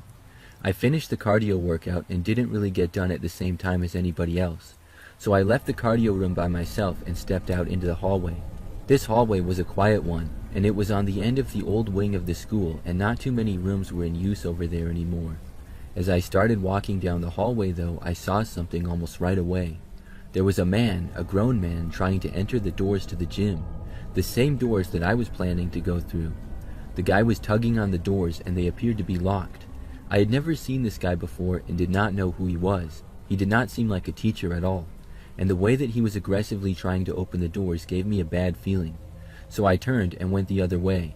There were other doors entering the same gym if you went around the corner, so I decided that's what I would do. The man did not seem to notice me at all, but I never really had to get that close to him. So I walked around the corner to the north end of the gym. When I got there, those doors were also locked. I was confused. I knocked on them once, but nobody answered right away. I didn't know what was going on, but it was possible that they had put the dividers up in the gym and nobody was in that area. So I decided to go back around to the cardio room where the rest of my class was. I made the walk past the north end of the gym and around to the old hallway. When I made it back into that hallway, I no longer saw the man at all. However, when I walked over to the cardio room, I tried the doors there and they were also locked. I should have stayed there and kept knocking, but I was so confused that I started to look around the hallway. That's when I heard footsteps from farther down, and I had a bad feeling. So I quickly turned and just walked the other way out of instinct, going back to the north end of the school. As I was walking, I heard something come over the school intercom. I couldn't hear it that clearly, because you know how intercom systems are not always that clear, but I did hear the word lockdown. I was now realizing that the school must be in a lockdown, and that's why all the doors were locked. and somehow, some way, I had been trapped out in the hallways. I also realized that the man who I saw in the hallways trying to get in the gym was quite possibly part of this. So I walked faster now and went around the corner. I tried to enter the gym again, but it was still locked and nobody was answering the door. Then I heard footsteps behind me a ways back, so I quickly left that area. I went down a random hallway, and at that point I was getting nervous. I started quickly walking through more random hallways to try to get as far away from that guy as I could. After walking for a while and not hearing anything, I found a random classroom and I stopped and knocked on the door. I thought maybe they would let me in. However, once again, nobody was answering. As I was there knocking, I started to hear footsteps in one of the nearby hallways approaching me. Was the man coming after me? I knew that I needed to get out of there, and knocking on the door was only giving away my location, so I walked away from there quickly. I started going down more and more random hallways. Then I had the idea to leave the school entirely, so I headed for one of the back exits, which happened to be the closest one to me. However, when I got there, I tried opening the doors, but they were like locked from the inside. I didn't know what to do, so I turned around and kept going down hallways. The school was literally dead silent except me and this other guy. Every so often I would hear his footsteps in a nearby hallway. I was desperately trying to get away from him. When I was doing so, I almost went into a bathroom to hide, but I thought better of it. I figured it was too risky. If the man got in there, I would be cornered, so I kept walking. I don't know if I've ever been more nervous than that. I felt like I had to keep moving and always be alert to where the man was, although I couldn't see him, only hear his footsteps in the distance. After a long time of walking, I thought that I lost him. I stopped hearing anything and I slowed down, but then I heard him again. So I walked faster and headed back to the front of the school. Then when I got towards the front doors, finally I saw something. There were a few police officers entering the school. When I saw them, I ran to them and finally was safe. They led me out of the school, and I waited out front with about 10 police cars. I didn't know what was going on, but like 30 minutes later, the cops told me that they caught the guy and things were safe. The lockdown ended and school resumed. The man thankfully hadn't harmed anyone, but he had gotten into the school, and I guess he chased after several kids. I was mad about all the doors being locked, but I guess it was just bad timing. When I knocked on the doors, they probably thought that I was possibly the man. Either way, I'm glad that I got away from him, but I think it's really creepy how he was seemingly going after me.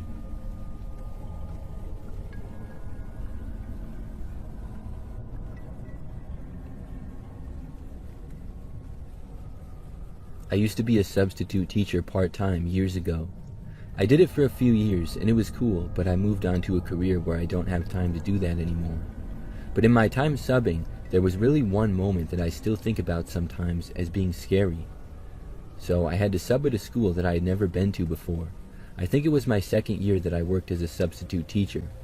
So I arrived at the school and I didn't know my way around very well, but I was able to find the classroom all right. I was substitute teaching 3 classes that day, all in the same classroom. It was a pretty average-looking high school classroom for the most part. Somewhat old, but there was a teacher's desk at the front with a large whiteboard. A bunch of desks were scattered around the room, and some storage was at the back, with posters scattered around on the wall. So for the first couple of classes, things went by pretty smooth. Like normal, I didn't really have to do any actual teaching. It was more just me giving the students instructions of what they had to do, and then just sitting there and not doing much. After the first 2 classes of the day, there was a break in the action, and I had an off period. That meant there was no class in my room, so I was just sitting by myself in it for the hour. During this time, I got up to use the restroom. Now, when I did this, I couldn't find the bathroom at first. The school was kind of hard to navigate around in, as it was pretty old. I walked down a couple of hallways before I finally found a restroom. As I was leaving the bathroom when I was done, I heard an announcement that the school was going into a lockdown. This was concerning to me, but I just figured that I would get back to my room and things would be fine. I had no clue what the lockdown was for, because now that I was back out in the hallways, they seemed completely empty and quiet. I wandered around to get back to my classroom and almost got lost, but thankfully made it. When I got back in the room, I closed the door, locked it, and then turned off the lights. Then I just sat at the main desk and went on my laptop. I was just waiting for the lockdown to hopefully be over soon, and I hoped that it was nothing serious. I tried to do some internet searches to find any information, but could not. And I didn't get any calls on the classroom phone either. So I sat there for a while in silence, curious as to what was going on. This went on for probably half an hour. Then there was a knock on my classroom door, which startled me. I got up and carefully walked over to the door. I saw a police officer standing on the other side. When I saw that, I opened up the door, curious as to what was happening. Immediately, he asked me to come out of the room. Then he told me that they had reason to believe that a suspect they were looking for was in my classroom. There were more police out in the hallway, and they made me leave the area. Later on, everything was cleared, and I was told that they caught the suspect.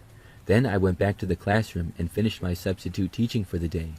I found out that there had been a man who had broke into the school, and he was walking down the hallways, which caused a lockdown. I didn't find out why he did this or much else, but apparently when the lockdown was announced, the police got called and stuff, but they didn't know where the man had gone. Well, when I was gone to the bathroom, he walked right into my room because it was empty and I didn't lock the door. When I got back to my room, he was hiding in one of the back storage closets at the back end of the room. I hadn't noticed at all. The school staff and police saw security camera footage in the hallway of him entering the room, so that's how they knew that he was there. I had no idea. I can't believe that I was in a room with that guy for such a long time. The police were able to enter the rooms and eventually get him to come out of there. That was by far the craziest thing that ever happened when I was a substitute teacher.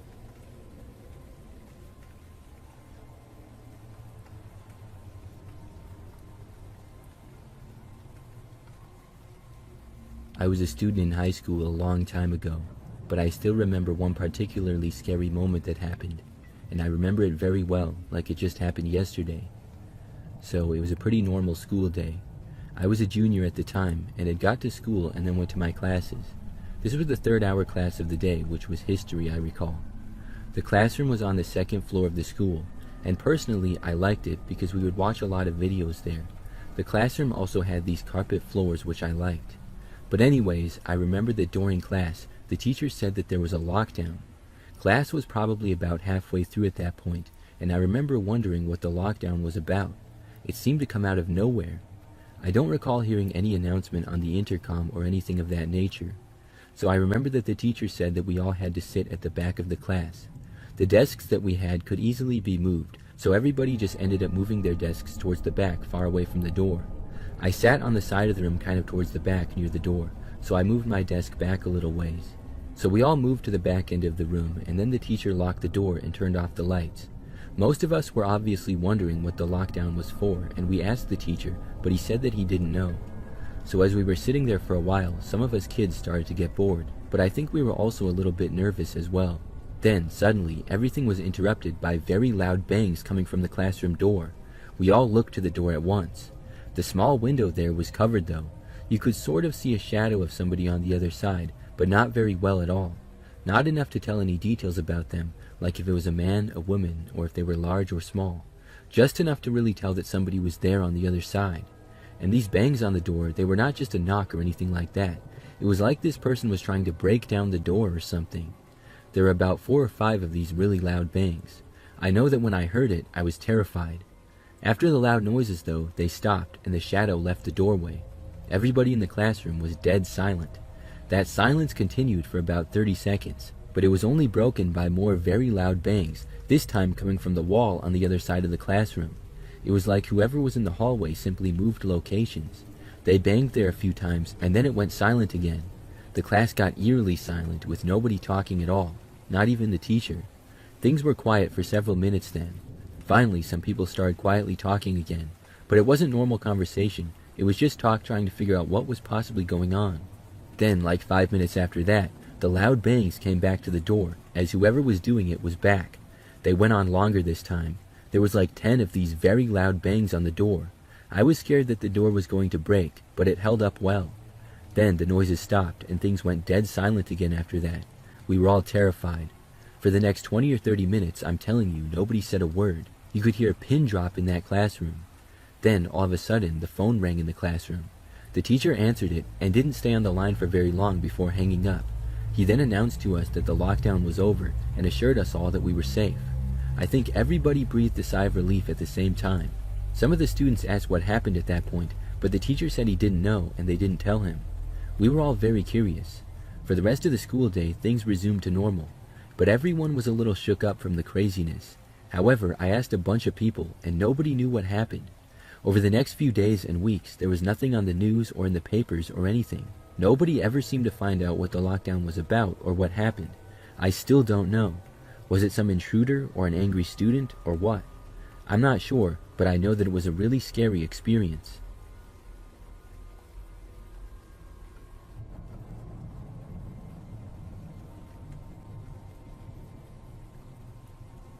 This happened when I was in high school. I was a 17-year-old girl and in my senior year. I enjoyed high school and had a lot of friends and overall did well in my classes. The school that I attended was very large with over 1,000 students enrolled. During the time, I lived with my parents and siblings in a pretty typical neighborhood and house. That's the background for this, and it all started sometime pretty early on in the school year. I had an Instagram account and my friends and I were pretty active on there and would post pictures and stories sometimes. A lot of people from my school followed me, but there were some other people as well, some people that I didn't even know. I had made my page when I was like in middle school, so I had it for a long time. Every now and then, some creepy guy would message me with either some scam or some creep trying to hit on me. I would just ignore them and sometimes block them. So one day, I remember that this random guy on Instagram started messaging me. I saw that he was following me, but I was not following him. I did not know who he was, but looking at his profile picture, he appeared much older. He said hi to me, but I did not respond. However, I think that a few days after that, he started sending more messages. He asked me where I lived, and asked me if we could hang out, but I still didn't reply. But the man was persistent. He asked if I lived in the city that I lived in, mentioning it. Then once more, he asked if we could hang out or something, and he sent a bunch of question marks. This didn't make me nervous or anything, because in my pictures, it was not hard to find out where I lived. I literally had my high school tagged in some of my posts and things like that. It was not a really small city, so there's no way that he would find me or anything.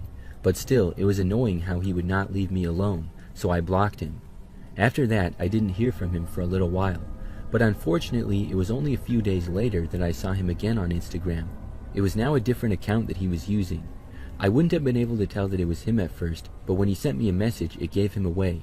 He said something like, "Why did you block me? I want to see you. Can I come over?" This time, I finally responded. I said in all caps, "Leave me alone, you creep. I don't want anything to do with you." Then I blocked him again. I figured that that should send the message that I wasn't interested and it would make it loud and clear. And after that, I didn't hear from him for the rest of the day. The following day, I went to school like normal. I was sitting in one of my first classes of the day when I saw that I got another Instagram message. I was instantly suspicious that it was the same guy again, just making another account, because nobody else was really messaging me that much at the time. It was once again another new profile. The message said, "I want to see you now. Leave your class." I said, "Make all the accounts you want. I'm just going to keep blocking you." But the guy responded again saying, "I am here to see you." Now, when he said that, I didn't know what he meant. I didn't respond, but instead just blocked him. Probably 5 minutes later, the school went into a lockdown. There was an announcement, and in my class, the teacher turned off the lights and locked the doors. Most of us students were confused. At first, I didn't connect the dots, but pretty quickly after, I did. I wondered if the man actually was here to see me. We all sat in the classroom, mostly quiet, for a pretty long time. There was no information given to us about why we were in a lockdown. It lasted for maybe 45 minutes if I had to guess, and then thankfully it was over. At that point, a lot of people were obviously curious. The word quickly spread, and I was able to find out. Sure enough, it was that guy who was harassing me on Instagram. He was easily able to find out where I attended high school because of my Instagram profile. So he shockingly showed up and walked into the school trying to find me. He did not know where my classes were or where my locker was or anything, but the school staff quickly saw that he didn't belong and locked the place down. The man got trespassed, and I had to go to the office and then to the police station to file a restraining order. I didn't know that the guy lived in the area at all, and as it turns out, he didn't. He drove over an hour just to see me, which I can't believe. I still am in shock that it happened, but thankfully I haven't seen him or heard from him since then.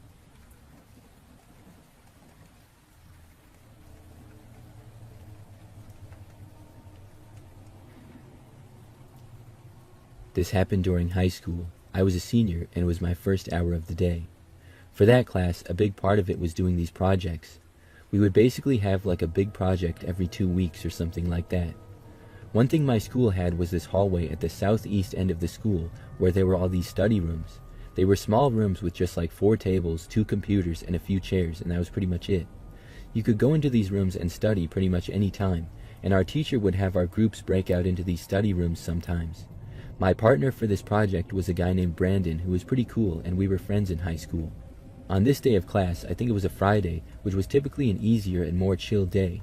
It was mostly a work day, and the teacher gave us the option to work on our projects in class or in a study room.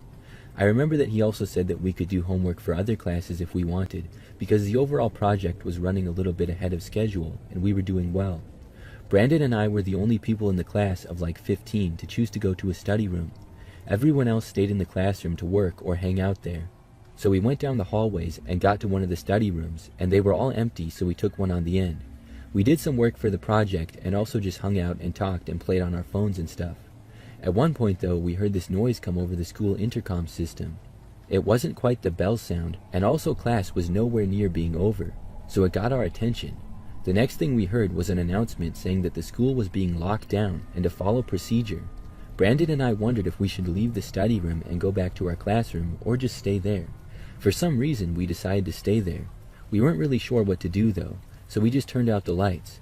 The door had no lock on it, so we couldn't do anything. But I think that Brandon and I were not that nervous about being in a lockdown. We figured that it was probably nothing. Pretty much we quieted down, but we continued to talk and hang out and just wait for the lockdown to be over. We even did some more work on our project. After maybe like 10 minutes into the lockdown, we heard footsteps coming down the hallway.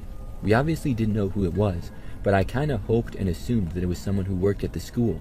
But it was also then that the thought occurred to me that maybe we were in some type of danger. The footsteps got closer and closer, and Brandon and I quietly whispered until whoever was there got real close. Then we shut up and went completely silent. It seemed as though whoever was there was going to go right to our door and open it. But instead, the footsteps walked past and they continued down the hallway.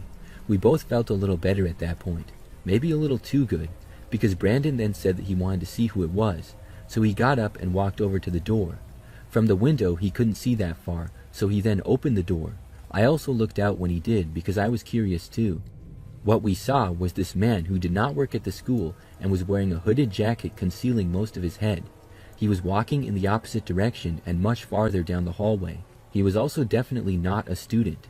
But when we opened the door, he heard it, stopped, and turned around. When he saw us, both of our reactions was just to run. Brandon and I took off down the hallway. It was possibly the fastest that I've ever run in my life. We went down that hallway, turned the corner, and ran down another one. Finally, we arrived back at our classroom, and both of us knocked on the door and yelled for our teacher to open it. Thankfully, within seconds, he did so and let us back in. We got in the classroom and quickly locked the door behind us. The man did not try to get into the classroom or anything, though. I'm not sure where he went. The lockdown lasted for about another hour. Then finally, it was over. The man had been found in the school and was arrested. I never found out what he was doing or how he got in the school, but that was a really crazy experience.